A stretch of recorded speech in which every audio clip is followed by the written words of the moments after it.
सन्मानकप्पो मङ्गलमतमादितमे य परिगयाजिन करावलीचर्यम्।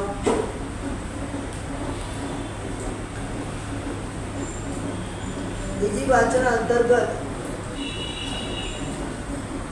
ચરમ તીર્થપતિ શ્રમણ ભગવાન મહાવીર સ્વામીનું ચરિત્ર કાર્ય પૂરું થયું.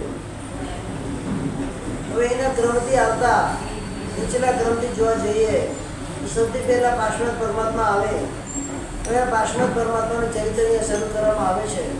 તે કાળે તે સમય પુરુષાદારી પાર્શ્વનાથ ભગવાન ત્યાં પંચકરાના વિશાખા નક્ષત્રમાં ગયા હતા. વિશાખા નામક ચેવંતી વિશાખામાં જન્મ વિશાખામાં દિશા વિશાખામાં અનંત અનુભવ નિર્વ્યાજાત સકળ આવડતી વેદ સમસ્ત પરિપૂર્ણ કેવળ જ્ઞાન દર્શન ઉત્પન્ન થયા હતા. વિશાખા નક્ષત્રમાં પરમાત્માનું કહેવા બેઠું એટલે ભગવાનને પંચ વિશાખ પણ કહેવામાં આવે છે. કાળે સમય પુરુષાદારી ભગવાન જ્યાં કૃષ્ણ કાળનો પહેલો માસ પહેલો પક્ષ અને એનો ચોથો દિવસ હતા. ચૈત્ર વધ ચોથાના દિવસે વિષ સાગર સ્થિતિવાળા પ્રણાત નામના 10મા દેવલોકમાંથી જેવીને આ જગદીશને ભદ્રક્ષેત્રમાં વાણારસી નગરીને અશ્વસર રાજાની રાણી એવી વામાદેવીની કુક્ષીમાં મધ્યરાત્રિ સમય વિશાખા નક્ષત્ર સાથે જન્મ નિર્મિત થયો. ત્યારે દિવ્ય આહાર ત્યાગથી, દિવ્ય ભવ ત્યાગથી અને દિવ્ય શરીર ત્યાગથી 3 જ્ઞાન સિદ્ધ ભગવાન ગર્ભપણે ઉત્પન્ન થયા. ત્યારબાદ વામાદેવી તીર્થંકરના જન્મ સૂચકમાં ચોથી મહાશુભ જોવે છે. એનું ફળ આદિ કદા સ્વપ્ન પાઠક આદિ એનો બધો અધિકાર મહાસાઈ ભગવાનની જેમ જાણી લેવો.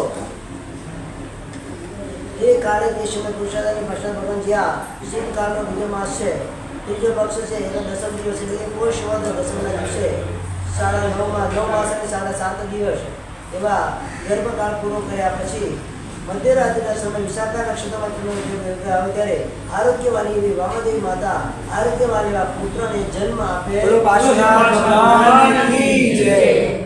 જે રાત્રિના પુરુષાદાની ભાષા ભગવાન જન્મ થયો તે રાત્રે ઘણા એવા દેવદેવી દ્વારા અત્યંત આકુળ વ્યાકુળ થઈ ગઈ, અવ્યક્તની પરાવૃત્તિ થઈ ગઈ.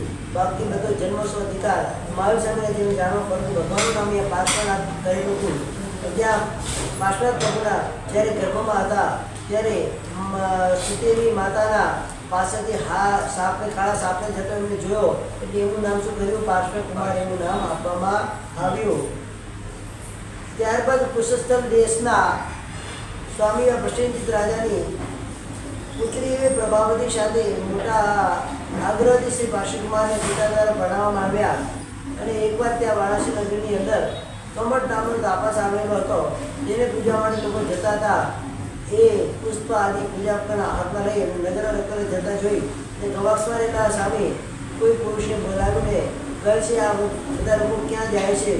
ત્યારે એ કહે છે, પ્રભુ આ ગામની અંદર કોઈ ગામની અંદર દરિદ્ર માતા પિતા જેના મળી ગયા છે, કમટ નામનો ત્રીજ બાળ હતો.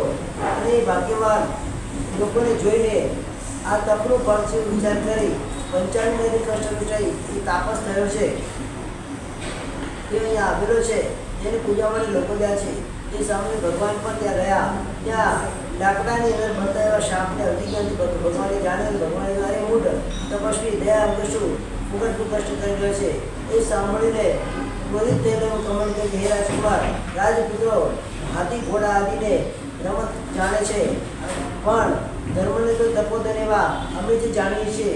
ત્યારે સ્વામી અગ્નિના કુંડમાંથી જડતા એવા લાકડાને બહાર ખેંચાવ્યું અને કુવાડાના ઘા દ્વારા એના 2 ફાડ કરાવ્યા. એમાંથી તાપથી વ્યાકુળ એવો સાપ નીકાળ્યો અને એ સાપ ભગવાનના નિયુક્ત પુરુષના મુખથી નમસ્કાર મંત્ર પચાકાણાથી સાંભળી તત્ક્ષણ મહિને ધર્મેન્દ્ર થયો.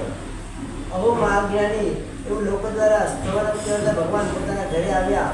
કવટ પણ ઘણો કાળ તપ તપી મેઘ કુમારા મેઘમાલી નામનો દેવ થયો.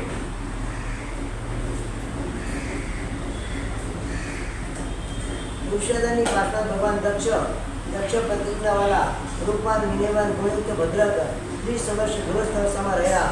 ત્યાં આગળ જય જય નંદા જય જય બધા આવા શબ્દને બોલતા એવા લોકાંતિક દેવો આવીને ભગવાનને કહ્યું, હે ભગવાન, આ હવે ધર્મ તીર્થ પ્રવર્તાવો.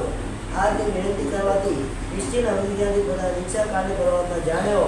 અને ત્યારબાદ ભગવાનના વાસ્તિકતા આપી ક્રિયાશીલ કાળનો બીજો માસે ત્રીજો પક્ષે એનો 11મો દિવસ એટલે કે પોષ એકાદશી ના દિવસે પ્રથમ પ્રહરમાં વિશાલા નામની સિંહિકામાં રહેલા ભગવાન દેવ મનુષ્ય અને અસુરલિંગ જે ભવન મંદિર વગેરે હોય એની પ્રસાદ સાથે ભગવાન વારાણસી નદીના મધ્ય ભાગથી નીકળીને આશ્રમ પદ નામના ઉદ્યાનમાં આવે છે.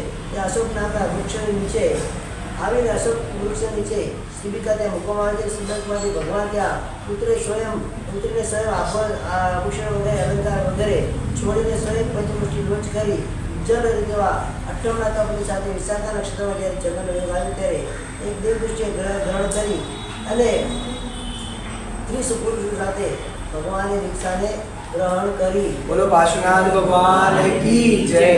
ત્યારબાદ પરિસરને સહન કરવા માટે નિરંતર એવા જેને કાયનો પણ વ્યાપાર ત્યાગ કરી દેવા તે એમને પપ્પા દેવ દ્વારા મનુષ્ય દ્વારા તીન તરફ અક્ષર થાય છે એને સમય દુઃખનું સહન કરે છે.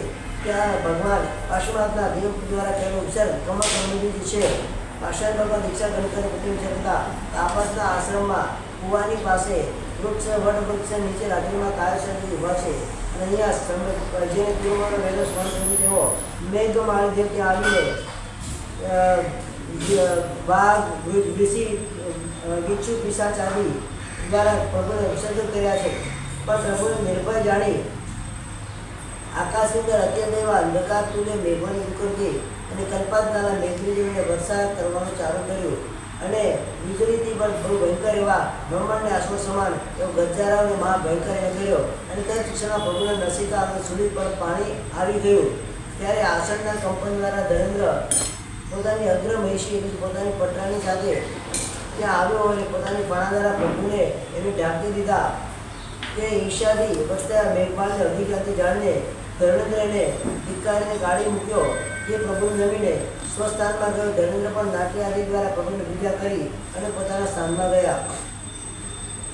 આ પ્રમાણે દેવાદિકૃત ત્યારે દેવાદી દ્વારા તેના અક્ષરની સમિતિની સાથે પાર્શ્વનાથ પરમાત્મા શુદ્ધ ચારિત્ર દ્વારા પોતાના આત્માને ભાવતા એવા 83 અહોરાત્રિ જ્યારે પૂરી થયેલી 83 દિવસ જ્યારે પૂરા થયા 84મા દિવસનો આ મધ્ય ભાગ છે. અને ગ્રીષ્મકાળનો પ્રથમ માસે પ્રથમ પક્ષ છે અર્થાત ચોથાના દિવસે ચૈત્ર વધે ચોથાના દિવસે પ્રથમ પ્રહારની અંદર જાતકી નામના વૃક્ષની નીચે જળ લઈ જવા છઠ્ઠના તપસ્વી એવા પરમાત્મા વિશાખા નક્ષત્રમાં ચંદ્ર આવે ત્યારે શુક્લ જેના મધ્ય ભાગમાં રહેતા ભગવાન અનંત અનુપમ જ્ઞાન દર્શન પરમાત્માને ઉત્પન્ન થાય છે.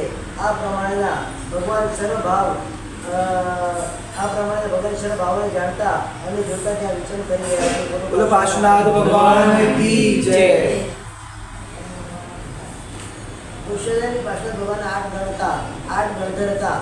ત્યાં એક વાચના આવતી હતી સમૂહને ગણ કહેવાય છે. તેના નાયકો એટલે શ્રી ગણધર આવશ્યકમાં 10 ગણ અને 10 ગણની ગણધર કયા છે. કર્પશુત્રના સ્થાનમાં 2 ગણધર અલ્પ આયુષ્યવાળા એટલે કિનારથી 8 ગણધર એ પ્રમાણે છે. શુભ આર્યઘોષ વિશિષ્ટ બ્રહ્મચારી શ્રવણ સિદ્ધ ભદ્ર અને યશસ્વી. કુશળની પાર્શ્વનાથ ભગવાનના આર્યદત્ત વગેરે 16,000 શ્રવણ સંખ્યા ઉત્કૃષ્ટ હતી. કુશળની પાર્શ્વનાથ પરમાત્માની પુષ્પજુલા વગેરે 38,000 સાધુની સંખ્યા હતી. કુશળની પાર્શ્વનાથ ભગવાનના સુરત વગેરે 1,64,000 શ્રાવકો હતા. કુશળની પાર્શ્વનાથ સુરંદા વગેરે 3,70,000 શ્રાવિકાઓ હતી. કુશળની પાર્શ્વનાથ ભગવાનના અધિજ્ઞાની 1,400 હતા. કેવળ જ્ઞાની 1,000 વેચમતીવાળા 1,100 ઋતુમતીવાળા 600 અને પોતાના હાથેથી દીક્ષિત થયેલા 1,000 સાધુ મોક્ષમાં ગયા. પોતાના હાથેથી દીક્ષિત થયેલી 2,000 સાધુઓ મોક્ષમાં ગઈ. વિપુલમતી એવા મઠપરવાળા 750 હતા. વાદીઓ 600 હતા.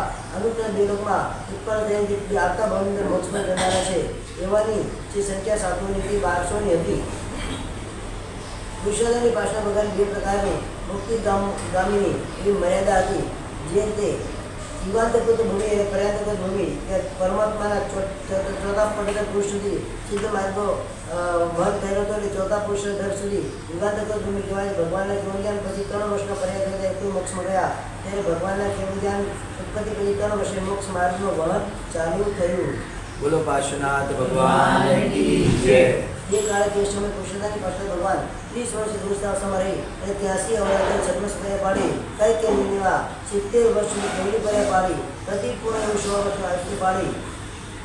નિવેદનીય આયુષ્ય નામ ગોત્ર કર્મ જ્યારે ક્ષીણ થઈ ગયા ત્યારે આ જ અક્ષરની કાળમાં દૃશ્યમ નામના ચોથા આરામાં જ્યારે ઘણો પૂરો થઈ ગયો છે અને જ્યાં વર્ષાકાળનો પ્રથમ માસે બીજી પક્ષી તેના અષ્ટમી દિવસે અર્થાત શ્રાવણ શુદ્ધ આઠમના દિવસે સર્વેશ્વર પર્વતની પર 33 સાધુઓની સાથે જળદેવ માસિક અનશન દ્વારા વિશાખા નક્ષત્રમાં જ્યારે ચંદ્રનું ત્યારે પૂર્વાંકાળ સમય માટે બપોરના સમયની અંદર કાયસરમાં રહેલા પરમાત્મા જે ભગવાન કાલ પામ્યા અને સર્વ દુઃખી મુક્ત થયા ક્ષીણ થયા આ રીતે પરમાત્માનું નિર્માણ સમય શિખર પર્વતની ઉપર થયું. બોલો પાર્શ્વનાથ ભગવાન કી જય. પ્રાપ્ત કર્યો.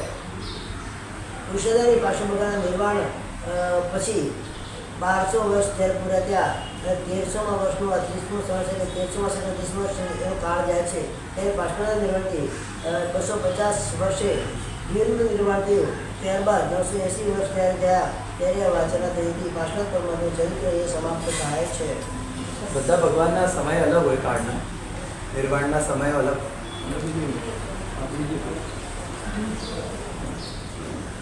હવે એના ક્રમથી આવતા પરમાત્મા પાર્શ્વનાથ પરમાત્મા પછી નીચલા ગ્રંથ લઈએ તો નવીનાથ ભગવાન આવે છે. ગિરનાર મંડળ નવીનાથ ભગવાન અને એમના ચરિત્રને કહેશે તે કાળે તે સમય વિષ્ણુ ભગવાનના 5 કલ્યાણ ચિત્તા નક્ષત્રમાં થયા હતા. ભગવાન ચિત્તા નક્ષત્રમાં જન્મ દીક્ષા જન્મ દીક્ષા કેવળ નિર્વાણ પાંચે ચિત્તા નક્ષત્ર થયા અને પંચચિત્ર પણ કહેવામાં આવે છે. તે કાળે તે સમયે હરિષ્ણુ ભગવાન જ્યાં વર્ષાકાળનો ચોથો માસ 7મો પક્ષે એમાં 12મો દિવસે એટલે કાર્તક વદ 12ના દિવસે 32 શાકપમ એવા આયુષ્યવાળા એવા અપરાજિત નામના મહાવિમાનમાંથી બધી હરુકર વિમાનમાંથી જીવન કરી અને આજે જમુદીના ભદ્ર ક્ષેત્રમાં સર્વે પણ એમાં સમુદ્રની રાજાની રાણી અને શિવાદેવીની કુક્ષીની અંદર બધેલા તેની સમય ગર્ભ સમય ઉત્પન્ન થયા, ગર્ભ પણ ઉત્પન્ન થયા છે. સ્વપ્ન રક્ષણ આદિ વર્ણન બધું પહેલાના તીર્થંકરની જેમ જાણી લેવું. તે કાળે તે સમય વિષ્ણુ ભગવાન જે વર્ષાકાળ 13મો માસ બીજો પક્ષ દશ્ય એટલે કે તેનો 5મો દિવસ એને કે શ્રાવણ સુદ 5ના દિવસે 9 માસ અને ઘણા ખરા પૂરા થઈ ગયા પછી ચિત્રા નક્ષત્રની અંદર ચંદ્રનો જ્યારે યોગ આવે ત્યારે આરોગ્યવાળી શિવાજી આરોગ્યવાળા પુત્ર રત્નને જન્મ આપે. બોલો નિમિનાથ ભગવાન કી જય. જન્મ મહોત્સવ આદિ સમુદ્ર રીતે પિતા દ્વારા કરાવ્યો. ભગવાન જ્યારે ગર્ભમાં હતા તે શિવજીના સ્વપ્નમાં વિષ્ટ રત્નમય ચક્ર ધારણી જોઈ હતી એટલે ભગવાનના મનુષ્યની આમ કરવામાં આવી છે. વિષ્ટ શબ્દો અમંગળ વાક્ય કહેવાય છે. અરિષ્ટ એટલે અમંગળનો નાશ કરનાર એ પ્રમાણે નામ સ્થાપના થઈ અને અપરિણત હોવાથી કુમાર પણ પ્રસિદ્ધિ કુમાર તરીકે પણ એની પ્રસિદ્ધિ થઈ. અનુપ્રાય પ્રભુ યુવનને પ્રાપ્ત થયા. એકવાર યુવન ભૂમિકા નિમણૂક કુમારે જોઈને શિવાજી કહ્યું, હે વત્સ તું પાણી ગ્રહણ રીતે લગ્ન કરી અને અમારા મનોરંજન પૂરા કર. ત્યારે ભગવાન કહે કે મારે એમ કે કન્યાને પ્રાપ્ત કરે હું જે લગ્ન કરીશ એ પ્રમાણે ભગવાનને ઉત્તર આપ્યો. એકવાર કૌતુકના ભગવાન પોતાના સમાન મેળવાળા મિત્રો દ્વારા પ્રેરેલા કૃષ્ણની આયુર્વેદ શાળામાં જઈ અને મિત્રોની પીડાથી ચક્ર અને કુંભારના ચક્રની વચ્ચે એમને ભવાઈ નાખ્યું. વાસુદેવનું ચક્ર એટલે વાસુદેવ સિવાય કોઈ ઉપાડી શકે નહીં, પણ ભગવાન તો વાસુદેવ કરતા પણ વિપુલ બળવાળા છે. આમ કુંભારનો ચક્ર ચાકરીથી ઘરે પડતીને ચક્ર એને ફેરવી નાખ્યું કે જે વાસુદેવ સારું ધનુષ્ય હોય એટલે કમળની નાળની જેમ એને નમાવી નાખ્યું. એને ઉપાડી પણ ન શકે કોઈ.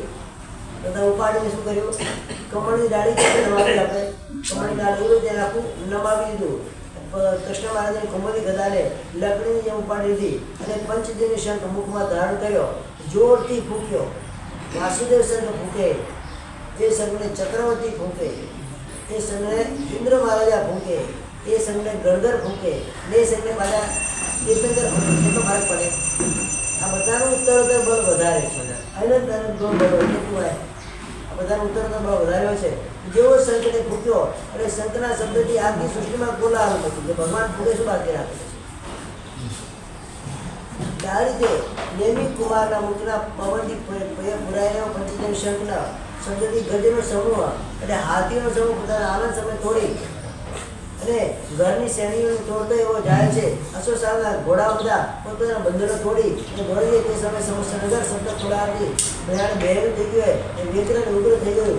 જેવા આ શબ્દને સાંભળે કોઈ મારો વેર ઉત્પન્ન થયો છે એ પ્રમાણે વેકુલ ચિત્તવાળા કૃષ્ણ જલ્દી હર્ષશાળામાં આવે છે.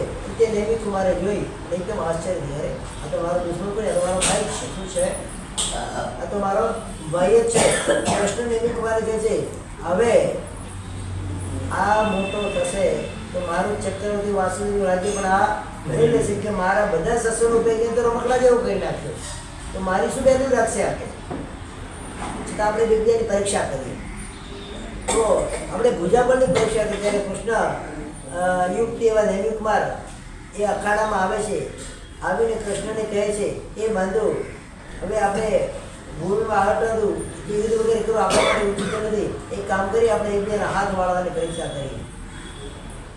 ત્યારે કૃષ્ણએ ભાવ પસાર હાથ કર્યો, ફટ દઈને કમળની ડાળી એમ બાળી નાખ્યો, હાથ તોડવાની અસર પર આવી ગયો.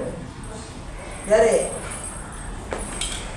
નેમિકુમારને ભાવ આમ કરે ભગવાને કૃષ્ણ પ્રયત્ન કરે છે વાળવા માટે, પણ એ વળતો નથી. તો નેમિકુમારના શાખા એટલે જાડી ડાળી જેવા એ બાહુ પર જ્યારે વાંદરાની જેમ લટકતો કૃષ્ણ પોતે આમ નામ લટકી ગયો, એનું હરી એટલે વાંદરાનું નામ શું કહેવાય? વાંદરાને સંસ્કૃતમાં હરી પણ કહેવાય. શું કહેવાય? તો કૃષ્ણને પણ શું કહેવાય છે? હરી. આ હરી નામ કઈ રીતે પડ્યું કે એમનાથી ભુજા પર લટકી ગયા વાંદરાની જે વાંદરા જેમ ડાળી એમ લટકીને ઉભો રહે કે નહીં એમ લટક્યા, પણ હાથ હલતોય નથી, વાળવાની વાત ક્યારે અહીં તે હરિનામ પોતાનું શાંત કર્યું. શ્યામ વર્ણવાળા કૃષ્ણ એ પરાજયથી અત્યંત કાળા થઈ ગયા. હારે એટલે વ્યક્તિ મોડું કેવું થાય? જે વ્યક્તિ હારી જાય મોડું કેવું થાય? એ કાળું થઈ જાય. એ પોતે કાળા તો હતા જ, પણ હવે કેવા થયા? એ વધારે કાળા થઈ ગયા. કૃષ્ણ વિચાર કરે છે પોતાના મનની અંદર, જેમ શંકરે સમુદ્રનું મંથન કર્યું અને દેવો તેમાંથી સમુદ્રમાંથી નીકળેલા રત્ન પ્રાપ્ત કર્યા, એવી રીતે કેવલ એવા સ્થૂળ જનો પીડાય છે, બુદ્ધિમાન ફળને પ્રાપ્ત કરે છે. જે રીતે દાંતો મહાપ્રતિથી બધું ભોજન ચાવે છે, જીભતે ક્રિયામાં પટકર નીકળી જાય. તો મહેનત કોણ કરે? દાંત. ગળવાનું કામ કોણ કરે? શ્વાસ લેવાનું કામ કરે? એટલે જીભ કરે. એવી રીતે સ્થૂળ જનો કેવલ કૃષ્ણને અનુભવ કે છે, બુદ્ધિમાન જન એના ફળને પ્રાપ્ત કરે છે. ત્યારે બલભદ્રની સાથે કૃષ્ણ વિચારે છે હવે શું કરશું? નેમી તો રાજાના રાજ્ય લીપશું હોય અને જો બલવાન હોય, બલવાન છે ને તારા કરતા તો બલવાન છે, પાછો રાજ્યની ઈચ્છાવાળો પણ હોઈ શકે, તો તારા રાજ્યમાં એનો રાજ અધિકાર થઈ જશે, તું કશું કરી શકવાનો નથી. એ વખતે આકાશવાણી થઈ, અરે કૃષ્ણ પેલા નમીનાથ તીર્થંકર ભગવાને કહ્યું હતું કે જે આ નમીનાથ તીર્થંકર તમારા છે એ કુમાર અવસ્થામાં જ દીક્ષા લેશે. એવી દેવવાણી સાંભળીને એના નિશ્ચય માટે નેમિકાની સાથે જનપીડા કરવા માટે અંતઃપુરથી પરંતુ કૃષ્ણ વાસુદેવ વનમાં ગયો. ત્યાં કૃષ્ણ નેમિકુમારના હાથને પોતાના હાથથી ગ્રહણ કરીને સરોવરમાં પ્રવેશ્યો અને ત્યાં કેસરની સ્થિતિ જેવા સુવર્ણ કળશ ભરેલા જલ દ્વારા નેમિકુમારે જલ્દી સિંચવા માંડ્યા. પાછળથી કૃષ્ણએ રૂકમિણી વગેરે પોતાની ગોપીઓ દ્વારા ગોપીઓ પર દ્વારા વિવાહ કરવો અને કે લગ્ન તમારે તૈયાર કરવો. બિચારી એની રાણીઓ ભૂલતી ગોપી દેવી એને શું ખબર પડે કે નેમિકુમારને પોતે કુમાર અવસ્થામાં સેવા ગ્રહણ કરવાના છે. તો આ રીતે એમની સાથે રમત કરે છે અને આકાશમાં એ વખતે બધી ગોપીઓ સુગંધિત જળ દ્વારા સુવર્ણ કળશો ભરી અને તેના પાણીના ઝરણાઓ દ્વારા નેમિકુમારને વ્યાકુળ કરવા માટે ઉપર થઈ છે, તત્પર થઈ છે. તો પરસ્પર એવી કિલ્લાની ઉચ્છેદ મનવાળી સતત હસે છે. ત્યાં આકાશમાં દેવવાણી થઈ અને બધા એ સાંભળી. એ કળશોમાં પાણી ભરી ભરીને એમના ઉપર નાખે છે એને હેરાન કરવા માટે, વ્યાકુળ કરવા માટે, એમ કહે ને અસ્તવ્યસ્ત એને કરવા માટે.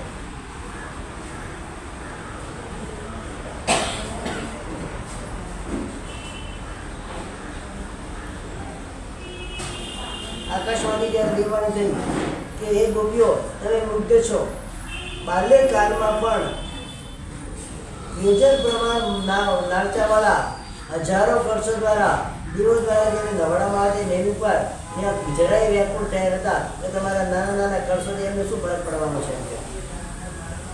આ પ્રમાણે નેમકુમાર પર શ્રી કૃષ્ણ પાસે શ્રી કૃષ્ણને તે બધી ગોપીઓ જળ દ્વારા એ છાટે જે કમળ પુષ્પના કુંડકો લડાવ દ્વારા એને મારે તે સવિસ્તર જળપીડા કરતા એવા નંદી કિનારા પર નેમિકુમારે સુવર્ણ બેસાડી અને બધી દેવીઓ ઘેરી અને બોલીને ઉભી રહી છે. ત્યાં રૂકમણી એને કહે હે નેમિકુમાર, જો સ્ત્રીના નિર્વાહ કરવામાં તમે ડરતા હો સ્ત્રીના નિર્વાહથી અને એના માટે તમે કન્યા સાથે વિવાહ નથી થતા તો તે તમારા માટે વિચાર ભર્યું નથી.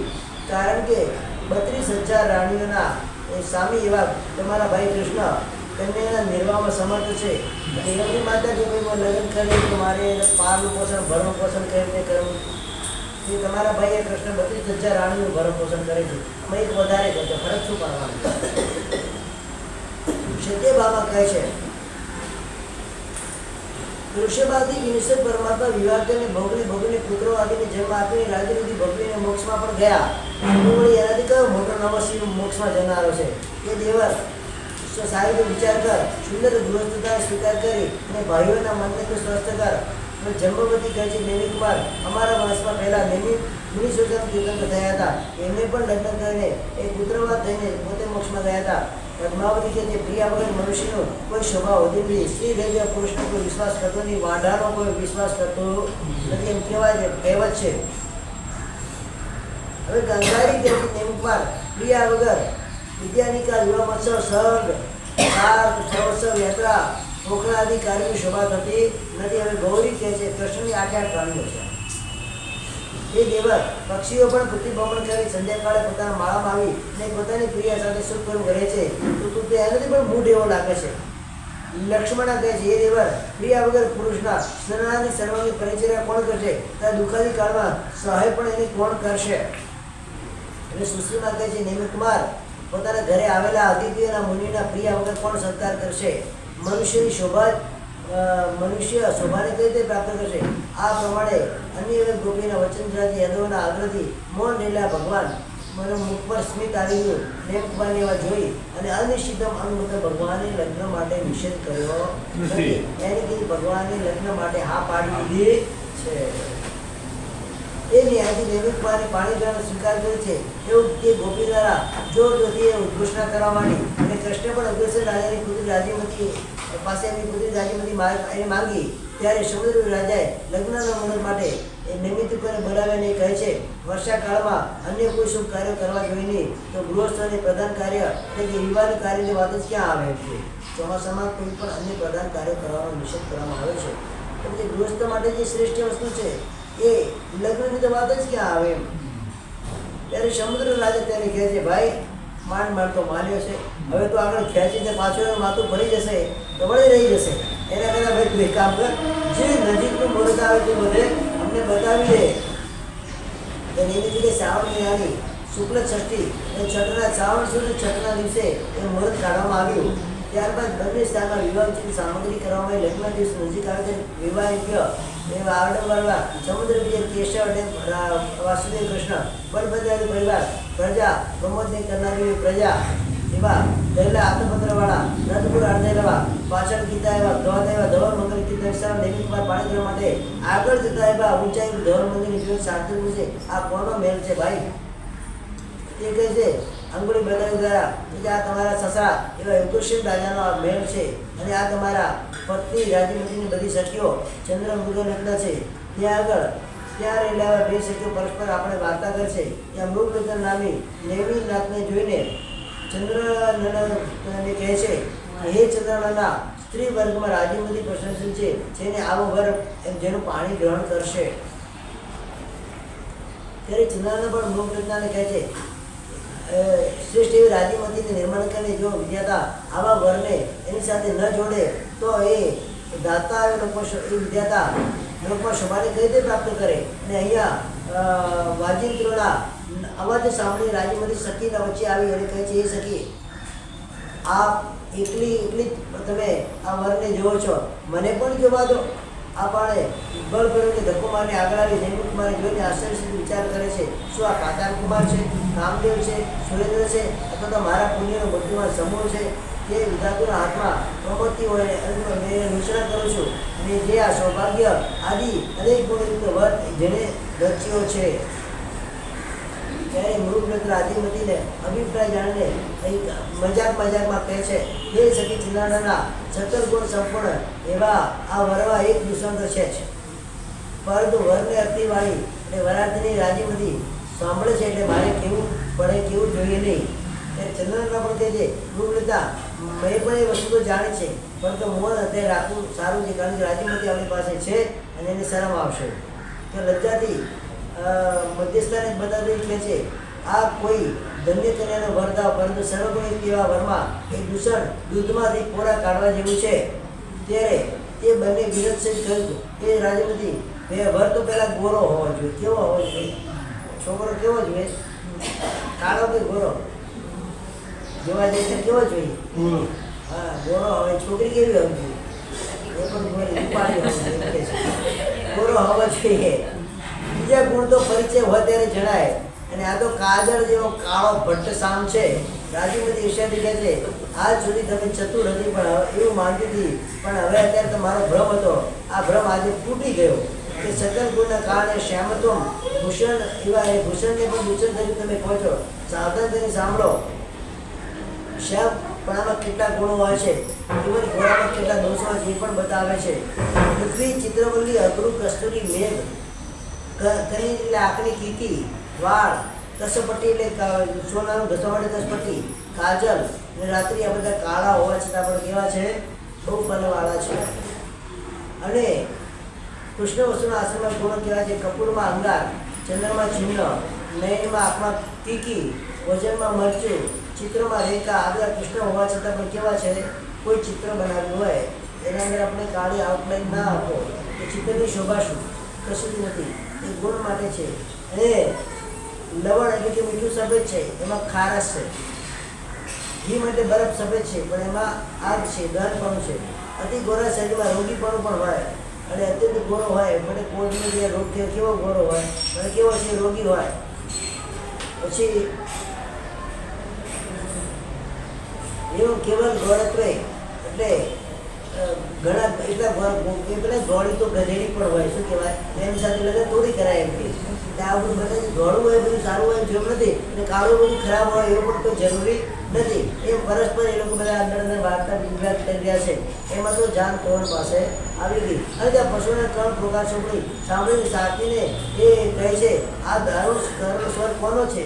તમારા ગૃહમાં ભોજન માટે લઈટા લેવા પશુનો આ સ્વર છે. એવું સાંભળતા સ્વામી વિચાર કરતી, હવે આ મારે ધિક્કાર, આ વિવાહ સંબંધી મને ધિક્કાર છે. આ જીવનનો મન મુક્ત મારો વિવાહ થશે, આ જીવો બધા ખતમ થશે. મારી એવું કે લગ્ન કરવા નથી. એ રાજ્યમતી કે જે સખી મારી જમણી આંખ ફાકે છે. શું છે? જમણી નહીં સારી. તારે બતાવી ને. નથી સારી. પુરુષની જમણી આંખ ફરકે તો લાભ થાય, સ્ત્રીની જમણી આંખ ફરકે તો નુકસાન થાય. ત્યારે સખીઓ કહે છે, તારું અમંગલ નાશ પામો. એ નેમિકુમાર સાક્ષીને કહે છે, રથને પાછો વાળો.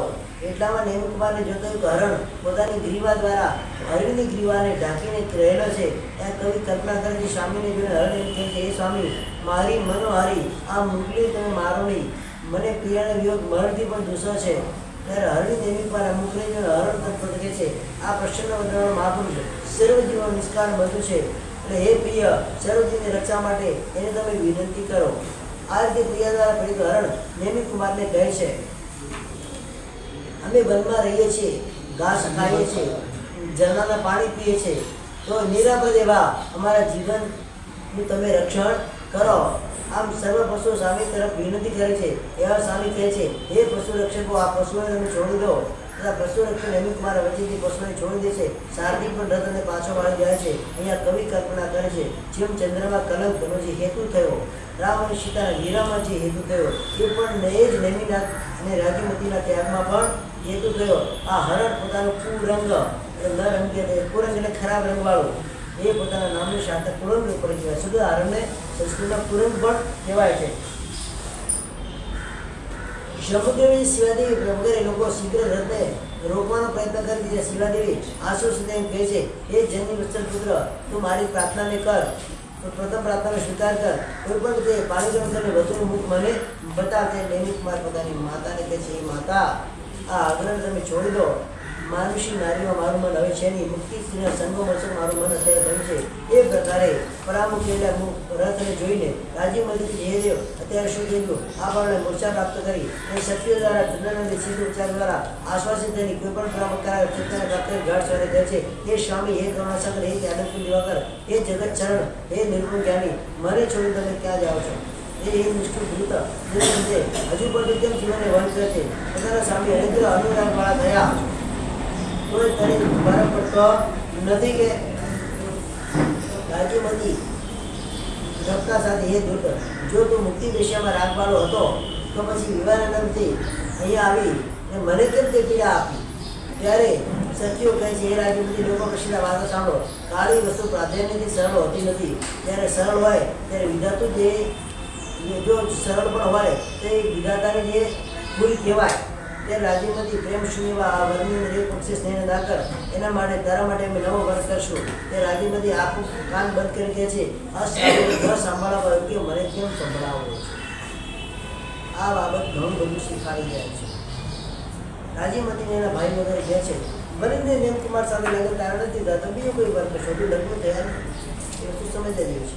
હજુ તો વિવાદ થયો છે, તે સગાઈ થઈ હતી, લગ્ન માટે આવેલા પાછા ગયા છે. તે રાજ્યમતી કહે છે, એક વખત સ્ત્રી જે વર્ગ સ્વીકાર કરી લે ત્રણેય કાળમાં પછી બીજો વર્ગ પોતાના જીવન ભાવમાં કરતી નથી. અત્યારે એવું થયું છે, છૂટાછેડા લે ત્યારે બીજે પરણાવી દેશે. મા બાપ પણ શું કહે છે, છોકરી પણ માની જાય છે, પણ એમાં આગળ બતાવવામાં આવશે, જો પશ્ચિમ દિશામાં સૂર્ય ઉગે તો પણ નેમી કુમારને છોડીને હું બીજા વર્ગને કરીશ નહીં. પાછા નેમી કુમારની એ સ્વામી, વ્રત ઈચ્છું તમે ઘરમાં આવતા ત્યાં છો મને ધન વગેરે આપો છો તો પ્રાર્થના કરતી મારા ઉપર મારા હાથમાં હાથ કેમ તમે આપતા નથી? આ રીતે વિલાપન કરતી વિરત તેવી કહે છે, જો તમારો આ હાથ મારા હાથમાં વિવાહ સમય ન મળ્યો તો પણ દીક્ષાના સમયે મારા મસ્તક પર તમારો હાથ શું કહે છે? ભલે વિવાહ સમયે તમે મારા હાથમાં હાથ નથી આપ્યો, પણ જ્યારે દીક્ષાનો અવસર આવે મારી, ત્યારે મારા મસ્તક પર તમે આશીર્વાદ રૂપી હાથ તો આપજો.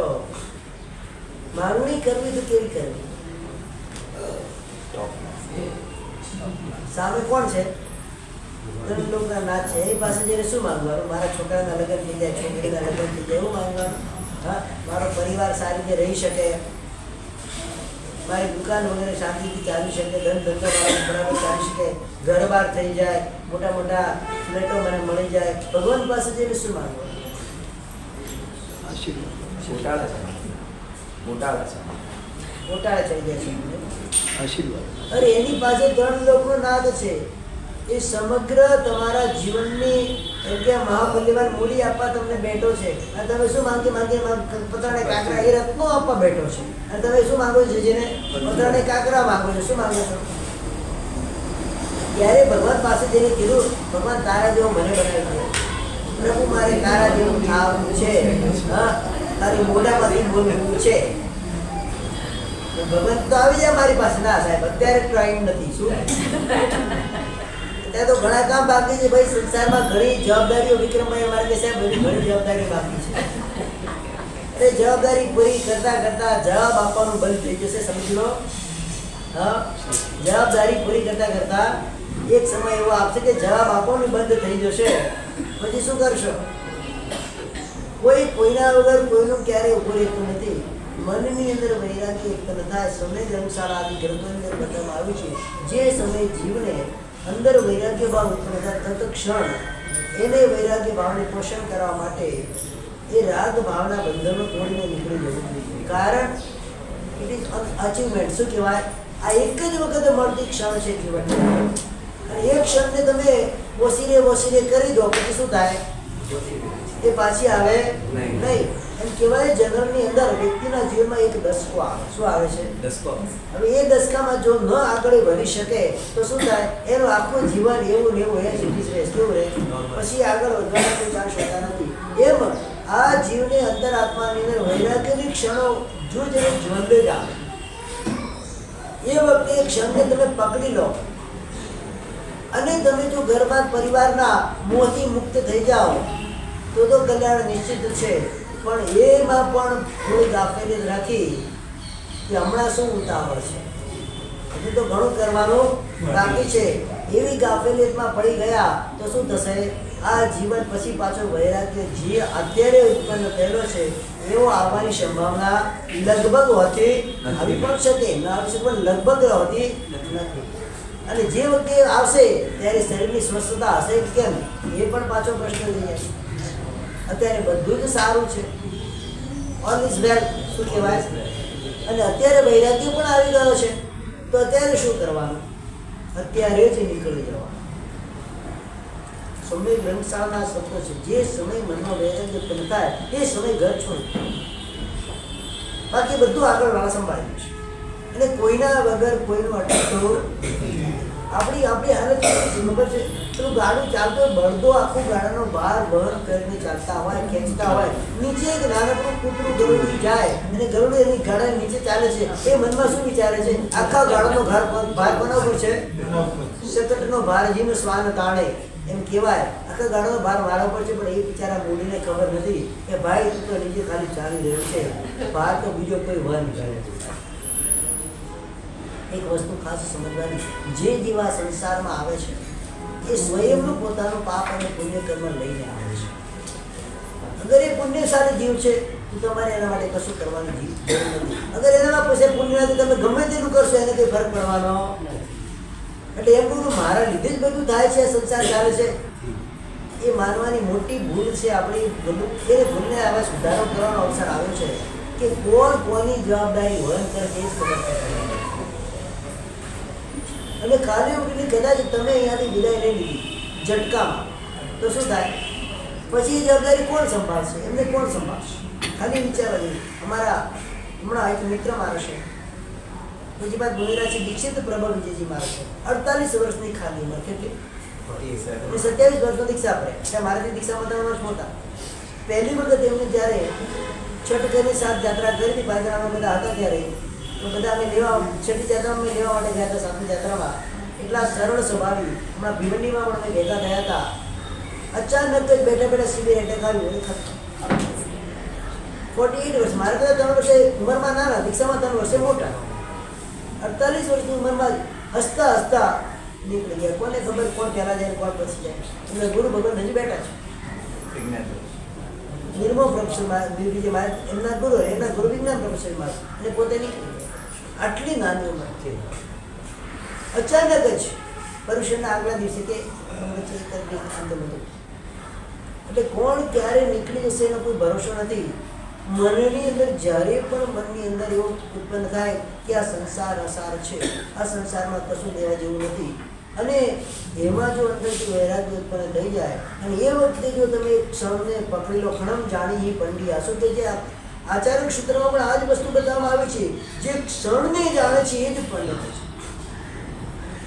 એટલે આવેલો મોકો, એ મોકાને તમારે શું કરવાનું છે? ચોખ્ખો મારવાનો છે. એ મોકા પછી ચોખ્ખો નહીં મારો તો શું થશે? ક્રિકેટમાં એક નિયમ છે, સીધે કો રોકો નાડે કો ઠોકો. એટલે શું થયું? આ ક્રિકેટનો નિયમ છે. નાના હતા ત્યારથી બોલતા, સ્ટમ્પમાં બોલ આવતો હોય તો એને સ્ટોપ કરવાનો, અને 12માં હોય એને જોડી નાખવાનો. એટલે જ્યારે વૈરાગ્ય ઉત્પન્ન થાય ચોખ્ખો મારી દો, પછી આગળ પાછળ વિચારવાની જરૂર નથી. કારણ કે એ ક્ષણ પાછી બીજી વાર આવશે કે કેમ એની કોઈ ગેરંટી નથી. આ ભાવમાં આવશે કે આવતા ભાવમાં આવશે, ક્યારે આવશે? ઘણા તેવા છે કે સાહેબ આ ભાવમાં તમે આવતા ભાવમાં લેશો દીક્ષા. એટલે પણ આવતો ભાવ મનુષ્યનો મળશે કે કેમ એ તો પહેલા વિચાર મળવો તો જોઈએ ને. ક્યારે મળશે? અને મળ્યા પછી મનુષ્યના ભાવની અંદર વૈરાગ્ય વાળું આ પરમાત્માનું શાસન મળશે કે કેમ? અને શાસન મળ્યા પછી પણ મારા અંદર વૈરાગ્ય ઉત્પન્ન થશે કે નહીં, એ ક્યાં ગેરંટી છે? અત્યારે જે મળ્યું છે એ તો ભોગવવું નથી, અને હવે નથી મળ્યું એના પાછળ દોડવું છે. ભવિષ્યમાં કરશું. એક ભાગ્યશાળી મારી પાસે આવ્યા, સાહેબ છેલ્લા દિવસે દીક્ષા લઈશ. તારો છેલ્લો દિવસ કયો છે તને ખબર છે ભાઈ? નક્કી કરીને આવે છે કે છેલ્લો દિવસ તારો કયો છે? એમાં સમજે આ ક્ષણ તારી છેલ્લી છે. અંજલિ ગયમ તો એમ ગ્રંથમાં પીછળથી બતાવવામાં આવે છે. હાથમાં પાણી રાખેલું હોય અંજલિમાં, એ ક્યારે ટપકતું અંજલિ ખાલી થઈ જશે ખબર પડવાની નથી. આવ્યું આ રીતે રોજનું કોચિંગ થયું છે. રોજ તમે મૃત્યુની તરફ જ આગળ વધી રહ્યા છો. જ્યારે ઝટકો આવશે કુદરતનો, તમારા આયુષ્ય કર્મનો દોર સંચાર તૂટી જશે, પછી અહીંયા કોઈ રહી શકવાનું છે? અને પછી વિચારવાનો સમય જ ક્યાં મળે? આયુષ્ય તૂટતું હોય ત્યારે વિચારવાનો સમય મળતો નથી. વિચારી પણ શકે એટલા માટે પૂરું જ થઈ જાય બધું કામ. શું થઈ જાય? નમોરી કામ થઈ જાય ત્યાં આગળ બચતું તમારું કઈ વાત બચતું નથી. જે સમયે અંતરાત્મા વૈરાગ્ય વાસિત થાય એ સમયે જ તમારે એના પ્રમાણના પરિબળોને એકઠા કરી અને વૈરાગ્યના પોષણ માટે નીકળી જવાનું આ શાસ્ત્રમાં વિધાન બતાવવામાં આવ્યું છે. અહીંયા આગળ નિમિનાથ ભગવાને કહે છે મારા મસ્તક પર તમે હાથ મૂકજો. હે કુમાર, સમુદ્રવિજય નેમકુમારને કહે છે, હે કુમાર, વૃષભાદિ તીર્થંકરો વિવાહ કરીને મુક્તિમાં ગયા છે. બ્રહ્મચારી એ એવો તું એનાથી પણ શું ઊંચા સ્થાનમાં જઈશ કે? નેમકુમાર કહે છે, હે પિતાજી, એ બધા ભોગાવણી કરવા વાળા, એનું ભોગાવણી કરવા બાકી એની વ્યવહાર આદિ કરવો પડે. મારું ભોગાવણી કરવા ક્ષીણ થઈ ગયું છે, મારે હવે એની આવશ્યકતા નથી. અનેક જંતુના સમૂહને ઘાતક સંસાર નિધિકારક એક સ્ત્રીના સંગ્રહ સ્વરૂપ વિવાહમાં કહેતા આવો તમારો કેવો આગ્રહ છે. જે સ્ત્રી રાગીજનો પણ વિરાગી હોય છે, જે સ્ત્રીનો કયા જનની નથી સેવતી, જેથી હું વિરાગી જન રાગીણી એવી આ મુક્તિ સ્ત્રીને હું ઈચ્છું છું. વિરાગી જન્મમાં જે રાગ કરે છે, રાગીમાં રાગ કરે એવી સ્થિતિ મારે શું મતલબ છે? જે વિરાગી એટલે વૈરાગી આત્માના અંદર જે રાગ કરતી હોય મુક્તિ રૂપી સ્ત્રીને હું ઈચ્છું છું.